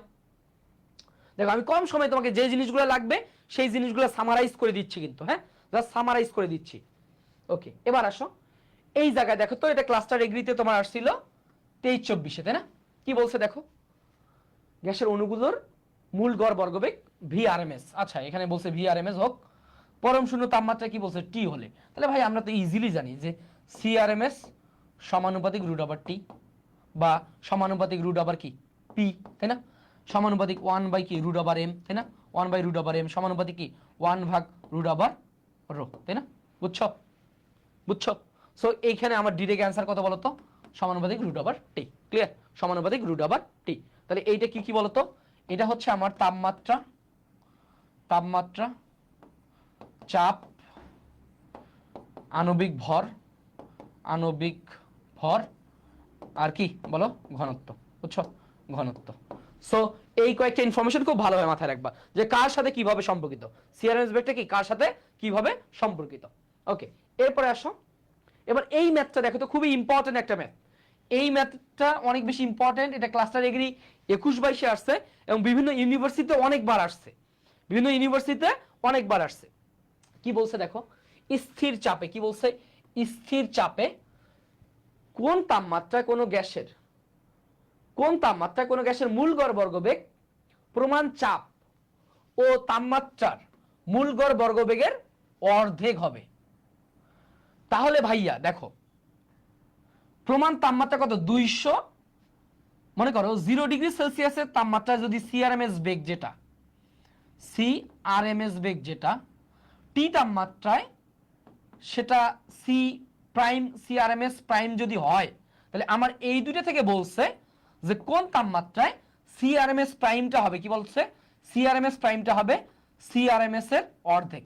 বুঝছো, প্রমাণ তাপমাত্রা দেখো কি বলছে, প্রমাণ চাপ ও তাপমাত্রার মূল গড় বর্গবেগের অর্ধেক হবে। তাহলে প্রমাণ তাপমাত্রা যদি সিআরএমএস হয় তার অর্ধেক হবে টি তাপমাত্রায় সিআরএমএসটা। বুঝছো, সো এইটা খুব ভালোভাবে মাথায় রাখবা। তো এই জায়গা থেকে আমরা কিভাবে চিন্তা করব, সিআরএমএস প্রাইমটা কি বলতো, রুট ওভার আমার কি তাপমাত্রাটা, কোন তাপমাত্রা, তাই না, কোন তাপমাত্রা বলতে টিটা কত, তাই তো, টিটা কত। তাহলে এই জায়গায় টিটা কত, সিআরএমএস হচ্ছে রুট ওভার 3RT বাই কত এম, তাই না। এখানে কত আসবে বলো তো, রুট ওভার উপরে সিআরএমএসটা কত আসবে, রুট ওভার 3RT, টি এর ভ্যালু কত, 3RT, RT এর ভ্যালু কত 273, তাই না, 273 বাই কত এম, তাই না, বাই এম ভাগ 2 না, এইটা। বুঝছো, এখানে ঘটনা কিন্তু এইটা। সো এই জায়গা থেকে আমি কি কি করতে পারি, উভয় পাশে যদি আগে স্কোয়ার করে দিই, দেখো উভয় পাশে যদি আমি স্কোয়ার করে দেই তাহলে কত আসতেছে বলো তো, 3RT বাই এম, এখানে কত আসতেছে বলো তো, এখানে কত আসতেছে 3R ইন্টু 273 বাই কত 4M না, এমন আসতেছে কি, যদি স্কোয়ার করে দিই তাহলে কত আসতেছে 4M। সো এই জায়গা থেকে তুমি এবার তোমার জন্য ক্যালকুলেশনটা সহজ হয়ে গেছে, 3R কাটাকাটি করছো, এম কাটছো, তার মানে তোমার টিটা কত আসতেছে বলো তো, টিটা আসতেছে 273/4। বুঝছো, দেখো তো এবার বুঝো কিনা, এবার তুমি বুঝো কিনা যে ভাইয়া আমার বলছে 0°C প্রমাণ তাপমাত্রায় যে সিআরএমএস বেগটা তার অর্ধেক কখন হবে, সেই তাপমাত্রাটা কত। বুঝছো, সেই তাপমাত্রাটা সে কত, 273/4। অপশনগুলো দেখো তো, অপশনগুলো যদি দেখো 273/4 কখনো কি এরকম হইতে পারে, এটা হইতে পারে না, এটা হইতে পারে না। যদি কাটাকাটি করো 4×7 = 28, তাই না, 4×7 = 28, তাহলে 7-এর চেয়ে কম, তাহলে এই সংখ্যাটা কাটাকাটি করলে কত, <7 না, তাহলে <7 তো একটাই আছে, তাহলে আমার অপশনটা কি বলতো, এ নাম্বার। ক্লিয়ার, অপশনটা আসতেছে আমার এ নাম্বারটা। ক্লিয়ার, সো ভাই তুমি এভাবেই চিন্তা করবা, এই ম্যাথটা অনেক বেশি ইম্পর্টেন্ট। রাফে জাস্ট এইটা মাথায় খাটাবা, মাথায় খাটাইলে হয়ে যাবে। হ্যাঁ, রাফে শুধু মাথায় খাটাবে। হ্যাঁ, ওকে, 1 নাম্বারটা অ্যান্সার। হ্যাঁ হ্যাঁ, হাসনাউল বান্না খুব সুন্দর করে বলছে। হ্যাঁ, ওকে, এরপরে আসো, এবার এই ম্যাথটা একটু দেখো তো কি বলছে, কোন গ্যাসের তাপমাত্রা কত 120 কেলভিন থেকে 480 কেলভিনে উন্নীত করা হলো, 120 কেলভিনে মূল গড় বর্গবেগ ভি হলে 480-তে কত হবে। বুঝছো, 480-তে তা কত হবে, সিআরএমএস টা কত হবে, তাহলে তুমি জানো কি বলো, সিআরএমএস সমানুপাতিক রুট ওভার টি, তাই না। তাহলে ভাইয়া আমি যদি বলি তাহলে ভি, এইটাকে কি বলছে, সিআরএমএস টা বলছে, তাই না, তাহলে c rms divided by v, c rms টা কততে বলছে 480-তে, তাই না, 480 ভাগ কত 120 না, 480 ভাগ 120। সো অতএব সিআরএমএস টা কত হবে বলো, রুট ওভার 480 ভাগ 120 কাটাকাটি করো, 4×12 = 48, তাই না, 4 রুট ওভার 4 মানে কত 2V, কত আসে বলো, এই যে দেখো 2V। ক্লিয়ার, সো এই ধরনের বিষয়গুলো জাস্ট ঠান্ডা মাথায় ডিল করলে পারা যায়। বুঝছো, জাস্ট ঠান্ডা মাথায় ডিল করবা ইনশাআল্লাহ, তাহলে তোমার আটকাবে না, ঠান্ডা মাথায় ডিল করবা। ওকে, এরপরে আসো, দেখো কি বলছে, 3টি গ্যাস অণুর বেগ দেওয়া আছে, তাই না, 30, এইটা তোমার এগ্রিতে আসছে, এটা বাহুতে আসছে দুইবার, এটা সিভাসুতেও আসছে, একবার দুইবার, ঠিক আছে, দুইবার। প্রশ্নটা এত বেশি ইম্পর্টেন্ট। ক্লিয়ার, ওকে, 25 30 35 হলে মূল গড় বর্গবেগ কত? মূল গড় বর্গবেগ কত? তুমি কি করবা, সিআরএমএসটা হচ্ছে এরকম, ওটা আবার 25 স্কয়ার যোগ 30 স্কয়ার যোগ 35 স্কয়ার বাই কত রে 3। বাট আমি কি করব, আমি চিন্তা করব যে ভাই 25 30 35, 25 30 35, তাহলে অবশ্যই কি হবে, সিআরএমএসটা আমার গ্রেটার দেন কত হবে বলো তো, 30 হবে। বুঝছো, অবশ্যই কি হবে, আমার গ্রেটার দেন 30 হবে। জাস্ট তুমি এইটা দিয়ে চিন্তা করতে পারবো যে সিআরএমএস বেগ অবশ্যই কি হবে, মধ্যবর্তী মানের চেয়ে একটু বেশি। মধ্যবর্তী মান কত, 30 30 এর চেয়ে একটু বেশি। 30 এর চেয়ে একটু বেশি কোনটা আছে, একটাই তো আছে, এই যে একটু বেশি, তার মানে এইটা হচ্ছে আমার অ্যান্সার। ক্লিয়ার? সো এইটা হচ্ছে কি বলতো, তোমার সময় লাগবে, হ্যাঁ সময় সাপেক্ষ, এটা হচ্ছে সময় সাপেক্ষ। সো আমরা ওই সময়টা নষ্ট করব না, আমরা ওই সময়টা নষ্ট করব না, ডিরেক্ট বলবো যদি আমার বেজোড় সংখ্যক বেগ থাকে সিআরএমএসটা অবশ্যই মধ্যবর্তী মানের বেগের চেয়ে কি একটু বেশি হবে। ক্লিয়ার? তো ডিরেক্ট তোমার অ্যান্সার কি বলতো, বি নাম্বারটা। ক্লিয়ার? এই 30 না, গ্রেটার দেন 30, 4 এর বি, সুমাইয়া 4 এর সি না, 4 এর বি নাম্বারটা হবে অ্যান্সার, হ্যাঁ 4 এর বি। ওকে, এরপরে আসো, যেমন আরেকটা ম্যাথ দেখো কি বলছে, কোন আবদ্ধ গ্যাসের তাপমাত্রা 0 ডিগ্রি সেলসিয়াস থেকে 373 ডিগ্রি সেলসিয়াস করা হলে মূল গড় বর্গবেগ কতটুকু বৃদ্ধি পাবে? কি হবে, কতটুকু বৃদ্ধি পাবে? আচ্ছা ভাই, 0 ডিগ্রি সেলসিয়াস মানে কত, 273 কেলভিন। 273 ডিগ্রি সেলসিয়াস মানে কত, 273 প্লাস 273 না? তাহলে এইটা কি হইছে বলতো, তাপমাত্রা বাড়াইছে কতটুকু, দ্বিগুণ না? তাপমাত্রা বাড়াইছে কত গুণ বলতো, দ্বিগুণ। বুঝছো? তাহলে ঘটনাটা একটু দেখো, কিছু কিছু বিষয় আছে অ্যানালজি দিয়ে সলভ করবা। কিভাবে, তাপমাত্রাটা বৃদ্ধি পাইছে কত, দ্বিগুণ। তাহলে ভাই তাপমাত্রা যদি দ্বিগুণ বাড়ে, মনে রাখবা তাপমাত্রা n গুণ হলে, তাপমাত্রা n গুণ হলে, তাপমাত্রা যদি n গুণ হয় তাহলে c প্রাইমটা হবে √n * c1। বুঝছো? তাহলে কত, √2 c1। বুঝছো? তাহলে আমার সিআরএমএসটা হবে কত গুণ, √2 গুণ। √2 মানে কত রে, √2 মানে কত, 1.41 c1। বুঝছো? এত গুণ হবে। তাহলে এই জায়গাটা খুব ভালোভাবে মাথায় রাখবা। এখানে খুব সুন্দর একটা জিনিস বারবার দেখাই দিচ্ছি, দেখো যে এখানে মাথায় রাখবা যে ভাই সিআরএমএস হবে √2 গুণ বা 1.41 গুণ বা 141%। বুঝছো? সিআরএমএসটা হবে √2 গুণ, 1.41 গুণ বা 141%। সিআরএমএস বেগ বৃদ্ধি পাবে, মনে রাখবা সিআরএমএস বেগ বৃদ্ধি পাবে √2 - 1, √2 - 1 গুণ। বুঝছো? বা 1.41 - 1 তার মানে কত, 0.41 গুণ বা 41%। বুঝছো? বৃদ্ধি পাবে 41%। ক্লিয়ার? তো তোমার অপশন দেখে তুমি বুঝবা যে এটা আলটিমেটলি 41 বা কি 40%। ক্লিয়ার? সো অ্যানসারটা হবে এ। সো দেখো একটা প্রশ্নকে তোমার পরীক্ষায় কত ভাবে উত্তর থাকতে পারে, তোমার পরীক্ষায় কিন্তু অনেক ভাবে উত্তর থাকতে পারে। হ্যাঁ, সো দেখো ম্যাথটা আমরা খুব বাংলায় করে ফেলছি। কেমনে, 0 থেকে 273 ডিগ্রি সেলসিয়াস বাড়াইছে, তাপমাত্রাটা করছে কি কেলভিনে দ্বিগুণ করছে, কিন্তু দ্বিগুণ করছে। তাপমাত্রা যদি দ্বিগুণ হয় তাহলে আমার সিআরএমএস বেগটা কত হবে, √n গুণ, তার মানে কত, √2 গুণ। তাহলে √2 মানে হচ্ছে 1.41 বা 141%, বৃদ্ধি পাইছে কত, √2 - 1 বা কত, 0.41 গুণ বা কি 41%। ক্লিয়ার? সো এই জিনিসগুলো খুব ভালোভাবে মাথায় রাখবা তোমরা, হ্যাঁ খুব ভালোভাবে মাথায় রাখবা। ওকে, এবার আসো আমরা যদি আমাদের এরপরে এই ম্যাথটা একটু দেখো তো কি বলছে। স্থির আয়তনে একটি গ্যাসের প্রত্যেকটি অণুর ভর অর্ধেক করছে। কি করছে, প্রত্যেকটি অণুর ভর করছে অর্ধেক। ওকে, এবং এবং বেগ দ্বিগুণ করছে। বেগ দ্বিগুণ করলে আদি ও শেষ চাপের অনুপাত কত? বুঝছো ভাই, এখানে বেগ দ্বিগুণ বলতে সিআরএমএস বেগ, হ্যাঁ সিআরএমএস প্রাইমটা হবে 2 সিআরএমএস। বুঝছো, 2 সিআরএমএস। আর ভর অর্ধেক করছে, ভর অর্ধেক করছে তার মানে না, তাহলে এম প্রাইম কি করছে, m/2। ক্লিয়ার? এই দুইটা ক্লু দিয়ে তোমাকে বলছে, এই দুইটা ক্লু দিয়ে বলছে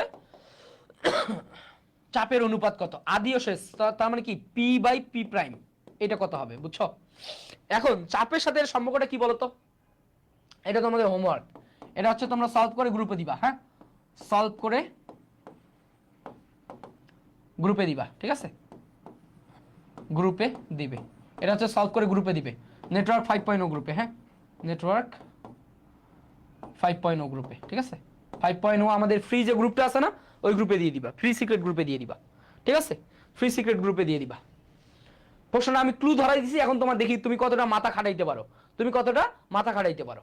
ওকে, আসো এবার গড় মুক্ত পথ। এখানে জাস্ট মাথায় রাখবা যে গড় মুক্ত পথের সবচেয়ে ইম্পর্টেন্ট যে জায়গাটা হচ্ছে নির্ভরশীলতা। কি বলতো?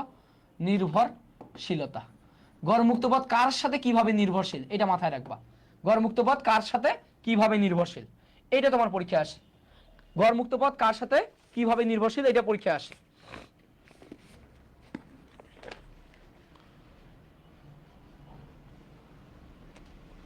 আচ্ছা, মনে রাখবা যে গড় মুক্ত পথ ল্যামডাটা হবে ল্যামডা হচ্ছে সমানুপাতিক হচ্ছে তোমার কয়েকটা জিনিসের সাথে মাথায় রাখবা, সমানুপাতিক টি। আচ্ছা, এটাকে এইভাবে দিই, একবারে সব বলে দিই যে ল্যামডা সমানুপাতিক টি, ল্যামডা সমানুপাতিক 1/p। হ্যাঁ, ল্যামডা সমানুপাতিক 1/n², 1/n², বুঝছো?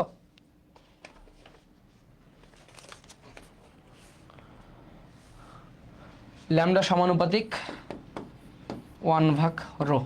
হ্যাঁ, 1/ρ। এই কয়েকটা ইনফরমেশন কার সাথে কিভাবে সম্পর্ক, যে তাপমাত্রার সাথে, চাপের সাথে, হ্যাঁ, অণুর ব্যাস বা ব্যাসার্ধের সাথে এবং ঘনত্বের সাথে। এই কয়েকটা জিনিস জাস্ট মাথায় রাখবা, এই কয়েকটা জিনিস জাস্ট মাথায় রাখবা, আর কিচ্ছু না।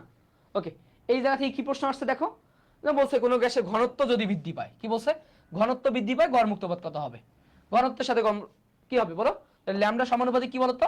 এই যে 1/ρ, 1/ρ। তাহলে ঘনত্ব বাড়লে গড় মুক্ত পথ কি হবে? কমবে না? ঘনত্ব বাড়লে কি গড় মুক্ত পথ কমবে। ক্লিয়ার? ঘনত্ব বাড়লে গড় মুক্ত পথ কমবে। সো এই টাইপের প্রশ্নগুলো আসবে। এই টাইপের প্রশ্নগুলো কঠিন না ভাই, তুমি পারবা ইনশাআল্লাহ, ঠিক আছে? এই টাইপের প্রশ্ন আসবে, কঠিন না, তুমি পারবা। ঘনত্ব যদি বাড়ে গড় মুক্ত পথ কি হবে? কমবে, তাই না? ওকে, এরপরে আসো গ্যাসের ঘনত্ব। এই যে দেখো, এই যে এইটাই বলছে, তাই না? গড় মুক্ত পথ ঘনত্বের সাথে কিভাবে সম্পর্কিত? এটা রাজশাহী ইউনিভার্সিটি আসছে, তাই না? গড় মুক্ত পথ ঘনত্বের সাথে কিভাবে সম্পর্কিত বলো? তাহলে জাস্ট এই যে একটু আগে পড়ছি যে ল্যামডা সমানুপাতিক কি 1/ρ, তাই না? এই যে ঘনত্বের ব্যস্তানুপাতিক, তাই না? ঘনত্বের ব্যস্তানুপাতিক।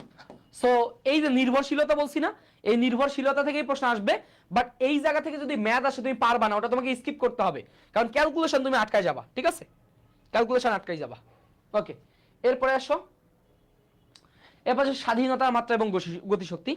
এই টপিকসটা অনেক কন্ট্রাডিক্টরি একটা টপিকস।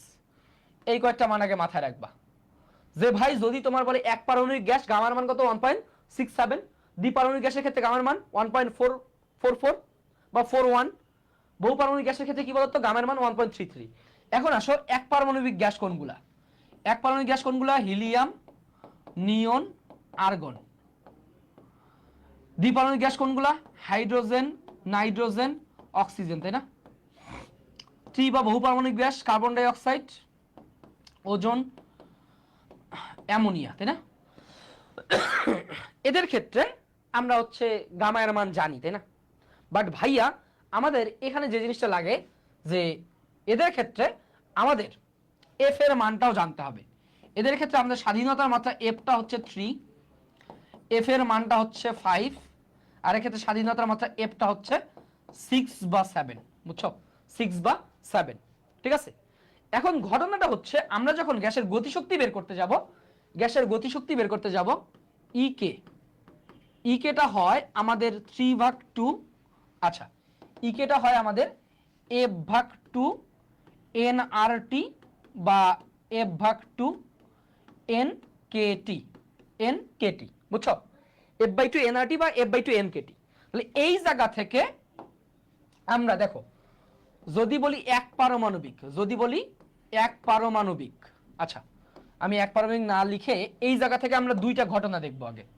যদি বলি হিলিয়াম, নিয়ন, আর্গন, এদের ক্ষেত্রে হওয়ার কথা কি বলতো? আর যদি বলি হাইড্রোজেন, অক্সিজেন, নাইট্রোজেন, এদের ক্ষেত্রে আমার দেখো এখানে একটা ভালো কন্ট্রাডিক্টরি আছে। এক্ষেত্রে আমার ইকেটা হবে কত? 3/2 nRT বা কি বলতো 3/2 NKT, তাই না? আর এদের ক্ষেত্রে হবে কত বলতো? EK ইকুয়ালস টু 5/2 NRT বা কি 5/2 NKT, তাই না? এইটা হওয়ার কথা। বাট ভাই মাথায় রাখবা এখানে একটা কনফিউশন আছে, সতর্কতা থাকবা, হ্যাঁ সতর্কতা থাকবা।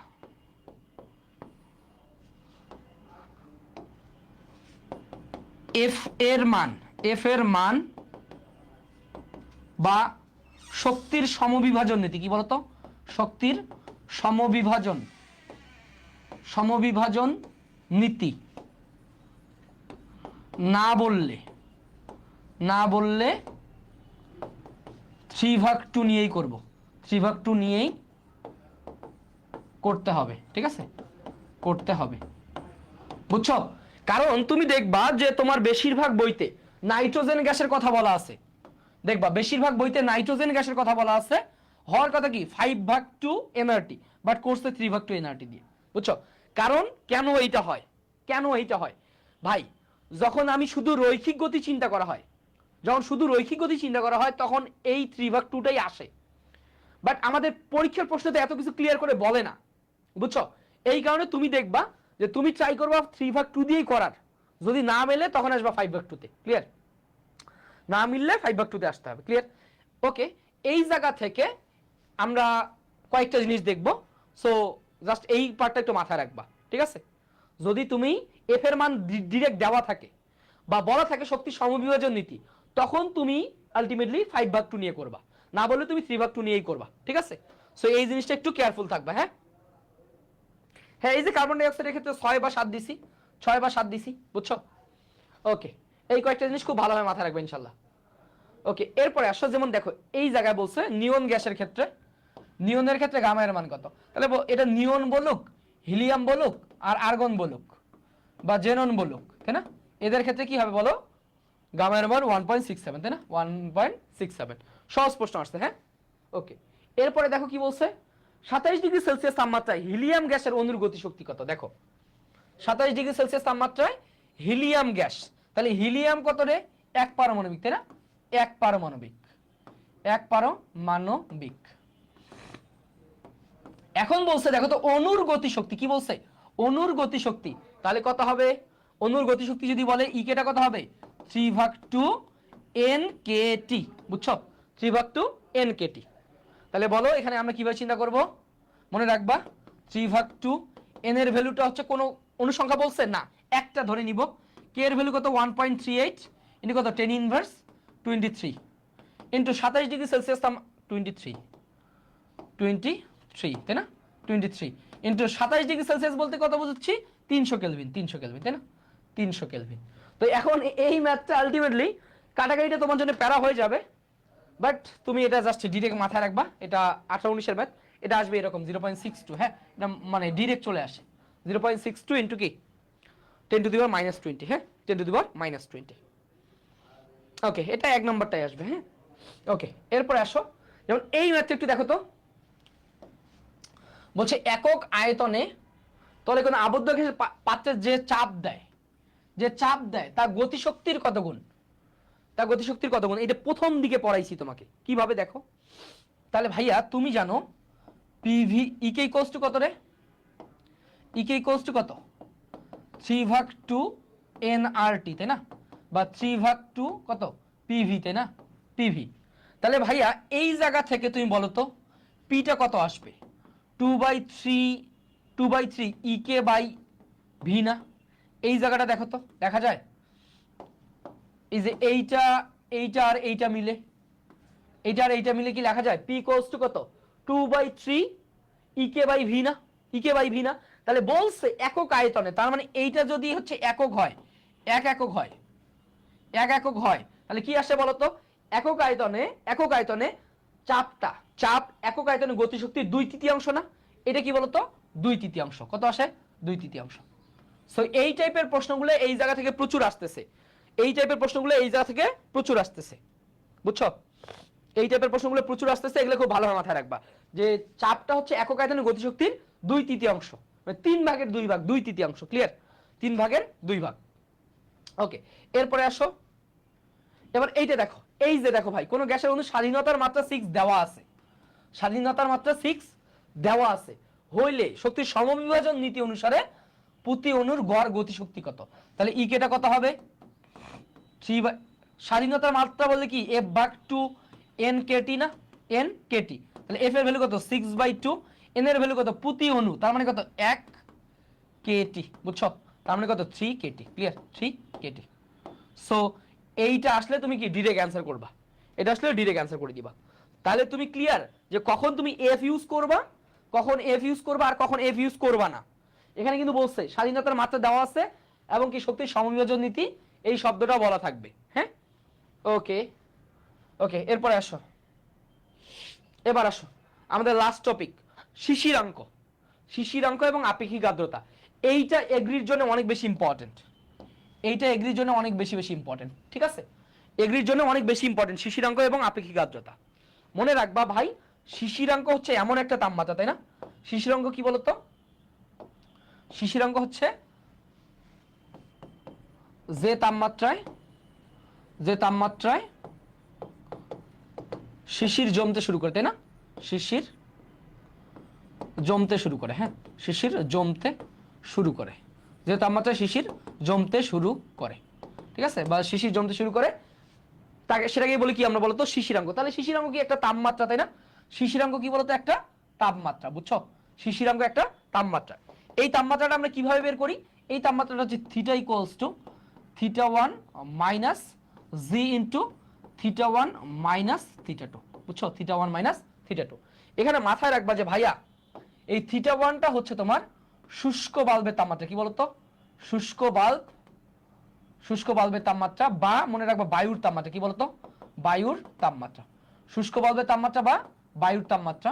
এখানে θ2টা মাথায় রাখবা, যেটা হচ্ছে সিক্ত বাল্ব তাপমাত্রা বা জলীয় বাষ্পের তাপমাত্রা, কি বলতো? বা জলীয় বাষ্পের তাপমাত্রা। সিক্ত বাল্ব তাপমাত্রা বা জলীয় বাষ্পের তাপমাত্রা। ক্লিয়ার? সিক্ত বাল্ব তাপমাত্রা বা কি জলীয় বাষ্পের তাপমাত্রা, এই দুটো জিনিস ভালোভাবে মাথায় রাখবা। শুষ্ক বাল্ব বা বায়ুর তাপমাত্রা কথা বলতে পারে, এটা কি বলতো? সিক্ত বাল্বের তাপমাত্রা বা কি বায়ুর তাপমাত্রা। এবং যেটা হচ্ছে θ1 তাপমাত্রা গ্লেসিয়ার ধ্রুবক, কি বলতো? বায়ুর তাপমাত্রা বা শুষ্ক বাল্বের তাপমাত্রা গ্লেসিয়ার ধ্রুবক। ক্লিয়ার? সো এই জিনিসটা ভালোভাবে মাথায় রাখবা এই জায়গা থেকে। হ্যাঁ, আরবি এর জন্য শিশিরাঙ্কের ম্যাথ সবচেয়ে বেশি ইম্পর্টেন্ট।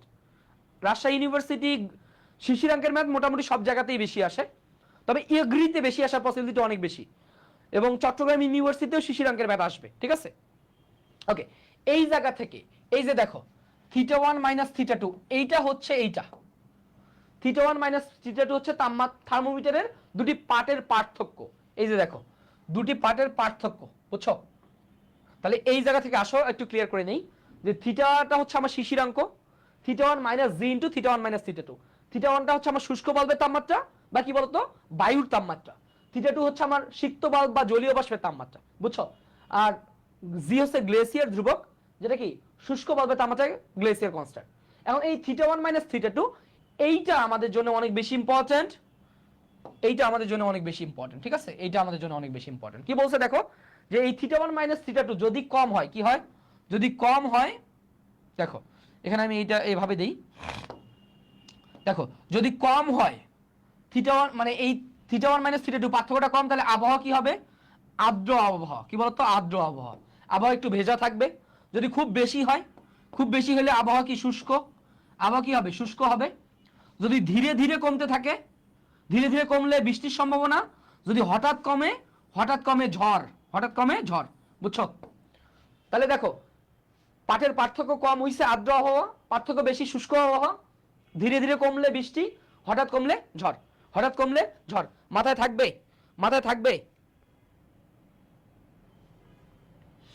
থাকবে ইনশাল্লাহ। সো এই কয়েকটা ইনফরমেশন, যে পার্থক্য কম, আবহাওয়া আর্দ্র, বেশি আবহাওয়া শুষ্ক, ধীরে ধীরে কমলে বৃষ্টির সম্ভাবনা, হঠাৎ কমলে ঝড়ের সম্ভাবনা, এইটা খুব ভালোভাবে মাথায় রাখবা। ওকে, এরপরে আসো আপেক্ষিক আর্দ্রতা। এইটা তোমার দেখো মেডিকেলে আসছিল এই জায়গা থেকে, এটা অনেক বেশি ইম্পর্টেন্ট। আপেক্ষিক আর্দ্রতার ক্ষেত্রে মাথায় রাখবা যে ভাই আর এর মানটা হবে শিশিরাঙ্কে, কি বলতো? শিশিরাঙ্কে ডিভাইডেড বাই বায়ুর তাপমাত্রা, কি বলতো? বায়ুর তাপমাত্রায় তাপমাত্রায়। এখন শিশিরাঙ্কে আমি বলছি, শিশিরাঙ্কে আমার কি কি হইতে পারে? শিশিরাঙ্কের এখানে বাষ্পচাপ হইতে পারে, বাষ্পচাপ হইতে পারে, ভর হইতে পারে, এখানে ঘনত্ব হইতে পারে, অনেক কিছু থাকতে পারে, বুঝছো?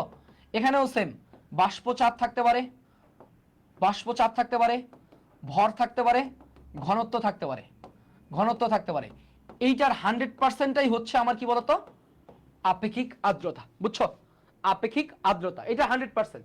বাট যাই থাকুক না কেন সেটা অবশ্যই কি থাকতে হবে বলতো? শিশিরাঙ্কে এবং কি বায়ুর তাপমাত্রা থাকতে হবে। ঘটনাটা হচ্ছে বায়ুর তাপমাত্রায় যে মানটা থাকবে এবং শিশিরাঙ্কে যে মানটা থাকবে এই মানটা হবে তোমার ছোট মান, এই মানটা হবে কি বলতো ছোট মান, আর বায়ুর তাপমাত্রায় যে মানটা থাকবে এই মানটা হবে কি বলতো তোমার বড় মান, বুঝছো? বড় মান। ক্লিয়ার? ছোট মান ভাগ বড় মান ইনটু 100% হচ্ছে কি আমার আপেক্ষিক আর্দ্রতা। ক্লিয়ার? আপেক্ষিক আর্দ্রতা আমরা কি পার্সেন্টেজ হিসেবে প্রকাশ করি, এই জায়গায় মাথায় রাখবা। এই জায়গা থেকে মোটামুটি খুব ভালো ব্যাড আসে এবং এইটাকে আমরা নরমালি প্রকাশ করি এফ স্মল এফ দ্বারা, এটাকে প্রকাশ করি কি ক্যাপিটাল এফ দ্বারা। কিন্তু ভাইয়া এগ্রিকালচারে গত বছর একটা প্রশ্ন স্মল এফ ক্যাপিটাল এফ উল্টা পাল্টাই দিছে। স্মল এফ ক্যাপিটাল এফ মাথায় রাখার দরকার নেই, তুই মাথায় রাখবা যে ভাই শিশিরাঙ্কের মান ডিভাইডেড বাই বায়ুর তাপমাত্রার মানের শতকরাটাই হচ্ছে কি বলতো আমার আপেক্ষিক আর্দ্রতা। ক্লিয়ার? সো এই জায়গা থেকে কয়েকটা ইনফরমেটিভ বিষয় মাথায় রাখবা, কয়েকটা ইনফরমেটিভ বিষয় মাথায় রাখবা। এই কয়েকটা জিনিস যে আপেক্ষিক আর্দ্রতার উপর কি কি বিষয়ের উপর নির্ভর করে, কি কি ফ্যাক্টরের উপর নির্ভর করে মনে রাখবা। যে দেখো প্রথম ফ্যাক্টর হচ্ছে তাপমাত্রা, জলীয় বাষ্পের পরিমাণ এবং কি চাপ, জলীয় বাষ্পের পরিমাণ এবং চাপ। মনে রাখবা যে ভাই দেখো খুব খুব ভালোভাবে মাথায় রাখবা যে যদি তোমার তাপমাত্রা বাড়ানো হয়, তাপমাত্রা বাড়লে সম্পৃক্ত বাষ্পচাপ বেড়ে যায়, সম্পৃক্ত বাষ্পচাপ বেড়ে যায়, আপেক্ষিক আর্দ্রতা কমে যায়, আপেক্ষিক আর্দ্রতা কমে যায়। তার মানে ভাই আমার যদি তাপমাত্রা বাড়ে বাষ্পচাপ বাড়বে, সম্পৃক্ত বাষ্পচাপ বাড়বে এবং কি আপেক্ষিক আর্দ্রতা কমে যাবে। যদি আমার তাপমাত্রা কমে, তাপমাত্রা কমে তাহলে বাষ্পচাপ কমে যাবে, আপেক্ষিক আর্দ্রতা কি হবে বেড়ে যাবে। তার মানে ভাই আমার যদি টি এর মানটা বৃদ্ধি পায়, টি এর মানটা বৃদ্ধি পায় তাহলে কি হবে বলো? টি এর মান বাড়লে আপেক্ষিক আর্দ্রতা কি হবে? আপেক্ষিক আর্দ্রতা কমে যাবে, বুঝছো? টি এর মান বাড়লে কি হবে? আপেক্ষিক আর্দ্রতা কমে যাবে। জাস্ট এই জিনিসটা মাথায় রাখবা। টি এর মান যদি বাড়ে এই জায়গা থেকে আমি বলতে পারি যে আমার যদি তাপমাত্রা বাড়ে আপেক্ষিক আর্দ্রতা আর কি হবে? আপেক্ষিক আর্দ্রতা আর কি হবে বলতো? কমে যাবে, বুঝছো? এটা ভালো মাথায় রাখবা। এরপর দেখো যে বায়ুতে জলীয় বাষ্পের পরিমাণ বাড়লে, জলীয় বাষ্প বাড়লে আপেক্ষিক আর্দ্রতা কি হবে? বেড়ে যাবে। তার মানে মনে রাখো যে ভাই জলীয় বাষ্প কি বলতো, জলীয় বাষ্প, জলীয় বাষ্প যদি বাড়ে আরটাও কি হবে বলো? বৃদ্ধি পাবে। জলীয় বাষ্প বাড়লে আপেক্ষিক আর্দ্রতাও কি হবে? বৃদ্ধি পাবে। এগুলো সরাসরি এমসিকিউতে আসবে কৃষিতে, বুঝছো? এগুলো সরাসরি কৃষিতে আসবে। এরপর দেখো যদি চাপ বাড়ে, যদি চাপ বাড়ে সম্পৃক্ত বাষ্পচাপ বাড়ে আপেক্ষিক আর্দ্রতা কমে। তাহলে যদি বলি আমি যদি বলি চাপ বৃদ্ধি, যদি আমার চাপ বাড়ে তাহলে আপেক্ষিক আর্দ্রতা কি হবে? কমে যাবে, বুঝছো? তাহলে তাপমাত্রা এবং চাপ বাড়লে আর কমে যাবে, বুঝছো? তাপমাত্রা এবং চাপ বাড়লে আর কমে যাবে। এই ফ্যাক্টরগুলো খুব ভালোভাবে মাথায় রাখবা, ঠিক আছে? খুব ভালোভাবে মাথায় রাখবা। ওকে, এরপরে আসো এই জায়গা থেকে যেমন ক্লাস্টার ডিগ্রি 23-24 একটা ম্যাথ আসছিল। কি ম্যাথ আসছে বলো? আপেক্ষিক আর্দ্রতার শিশিরাঙ্কে কি বলছে? শিশিরাঙ্কে সম্পৃক্ত বাষ্পচাপ ক্যাপিটাল এফ এবং বায়ুর তাপমাত্রা কি বলছে? বায়ুর তাপমাত্রা সম্পৃক্ত বাষ্পচাপ স্মল এফ হইলে আর কি হবে? তাহলে তুমি জানো তোমাকে আমি বলছি এভাবে মনে রাখবা, আর ইকুয়াল টু শিশিরাঙ্কে ডিভাইডেড বাই বায়ুর তাপমাত্রায় ইনটু 100%। তাহলে শিশিরাঙ্কে কত বলছে এখানে? শিশিরাঙ্কে বলছে কি ক্যাপিটাল এফ, আর বায়ুর তাপমাত্রা কত বলছে এখানে? Small F. তাহলে কি capital F by small F into 100%। এই যে capital F by small F into 100%। Clear? So এইটা হচ্ছে answer, capital F by small F into 100%। ঠিক আছে?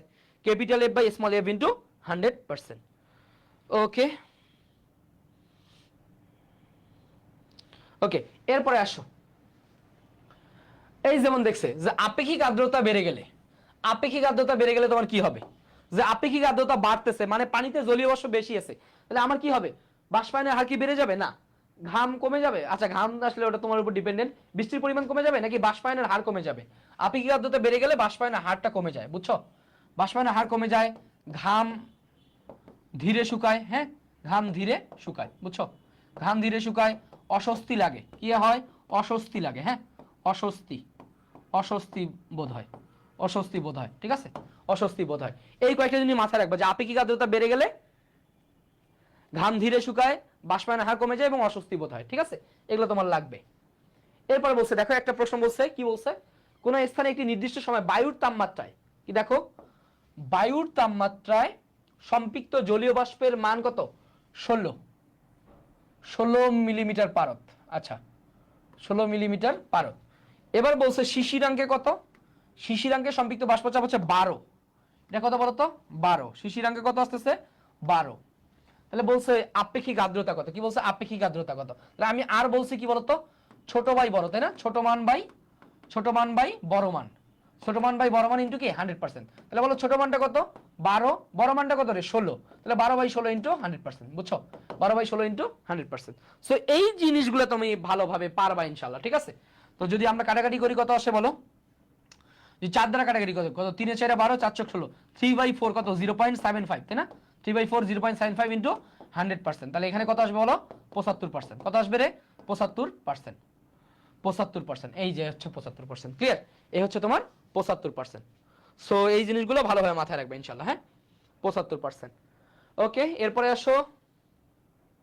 এবার দেখো এই যে বললাম না শিশিরাঙ্কের ম্যাথ তোমার হচ্ছে রাজশাহী ইউনিভার্সিটির জন্য অনেক বেশি ইম্পর্টেন্ট, রাজশাহী ইউনিভার্সিটিতে চলে আসছিল। হ্যাঁ, কি বলছে দেখো, যে একটি শুষ্ক বাল্ব থার্মোমিটারের তাপমাত্রা, দেখো এই যে দেখো, শুষ্ক বাল্ব থার্মোমিটারের তাপমাত্রা হচ্ছে 35 ডিগ্রি সেলসিয়াস তাপমাত্রা, এবং আর্দ্র বাল্ব থার্মোমিটারের তাপমাত্রা কত, 30 ডিগ্রি সেলসিয়াস তাপমাত্রা। বলছে 35 ডিগ্রি সেলসিয়াস তাপমাত্রা গ্লেসিয়ার কনস্ট্যান্ট দেওয়া আছে, শিশিরাঙ্ক কত।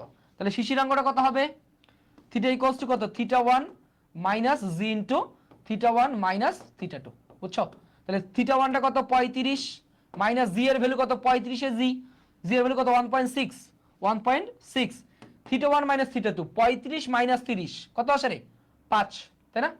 তাহলে 5 ষোলং কত 35 মাইনাস 5 ষোলং 80, দশমিকের কারণে 0 বাদ দাও, তাই না। তাহলে 35 মাইনাস কত 8, 35 মাইনাস 8 কত আসে বলো, 35 থেকে যদি 8 বাদ দিই কত 27 ডিগ্রি সেলসিয়াস, তাই না, 27 degree Celsius. Clear, 27 degree Celsius. বা এইটাকে আমি কি বলতে পারি বলো, বা 27 কেলভিন বলতে পারি। মনে রাখবা এটা 27 ডিগ্রি সেলসিয়াসও বলতে পারি, 27 কেলভিনও বলতে পারি, কারণ তাপমাত্রার পার্থক্য। কারণ কি বলতো, যদি বলে তাপমাত্রার পার্থক্য, হ্যাঁ মনে রাখবা তাপমাত্রার পার্থক্য, তাপমাত্রার পার্থক্য কেলভিন স্কেলেও যেটা, তাপমাত্রার পার্থক্য কেলভিন স্কেলেও যেটা, সেলসিয়াস স্কেলেও কি সেটাই। ক্লিয়ার, সো এই জিনিসগুলো ভালোভাবে মাথায় রাখবা। যে দেখো ভাই অপশনটা তোমার সেলসিয়াসে আছে, বাট যদি কেলভিনে বলতো তাহলে কি কেলভিনেও অ্যান্সার হইতো, তখন কিন্তু তুমি 27 কে 273 যোগ করার তোমার সুযোগ নাই। কারণ কি ভাই, তাপমাত্রার পার্থক্য সেলসিয়াসেও যেটা, কেলভিনেও সেটা। ঠিক আছে, ওকে আসো এবার দেখো। এরপর হচ্ছে পিএসটিউতে আসছিল লাস্ট প্রশ্ন আমাদের, যে বায়ুর পরম আর্দ্রতা, কি বলছে, পরম আর্দ্রতা, পরম আর্দ্রতা পরিমাপে একক কি। মনে রাখবা আর্দ্রতা আমরা কি পার্সেন্টেজে প্রকাশ করি, শতকরায় প্রকাশ করি, কি করি, শতকরায় প্রকাশ করি। আর্দ্রতা আমরা কি করি, শতকরায় বা পার্সেন্টেজে প্রকাশ করি। ক্লিয়ার, সো দেখো এই জায়গা থেকে এই চ্যাপ্টারে আর তেমন কিছু নাই। আচ্ছা, এই যে আরেকটা প্রশ্ন আছে, সিক্ত ও শুষ্ক বাল্বের তাপমাত্রা হঠাৎ কমে গেলে, কি বলছে, হঠাৎ কমে গেলে। তিনটা জিনিস শিখাইছি, যে তোমার কমে গেলে কি হবে, আর্দ্র হবে, যদি বাড়তে থাকে তাহলে শুষ্ক হবে, হঠাৎ কমে গেলে ঝড় হবে, ধীরে ধীরে কমলে কি বৃষ্টি হবে। তাহলে হঠাৎ কমে গেছে তাহলে কি হবে বলো, ঝড় হবে, এই যে ঝড় হবে, বুঝছো, হঠাৎ কমে গেলে কি হবে, ঝড় হবে, হঠাৎ কমে গেলে কি হবে, ঝড় হবে। ক্লিয়ার, সো আমি তোমাকে বলতেছি যে ভাই আমাদের এই জিনিসগুলো থেকে, এখানে আমি স্লাইডে যে যে বিষয়গুলো দিছি, এই জিনিসগুলো তুমি যদি ভালোভাবে পড়ো ইনশাল্লাহ তোমার আর এক্সট্রা কিছু লাগবে না।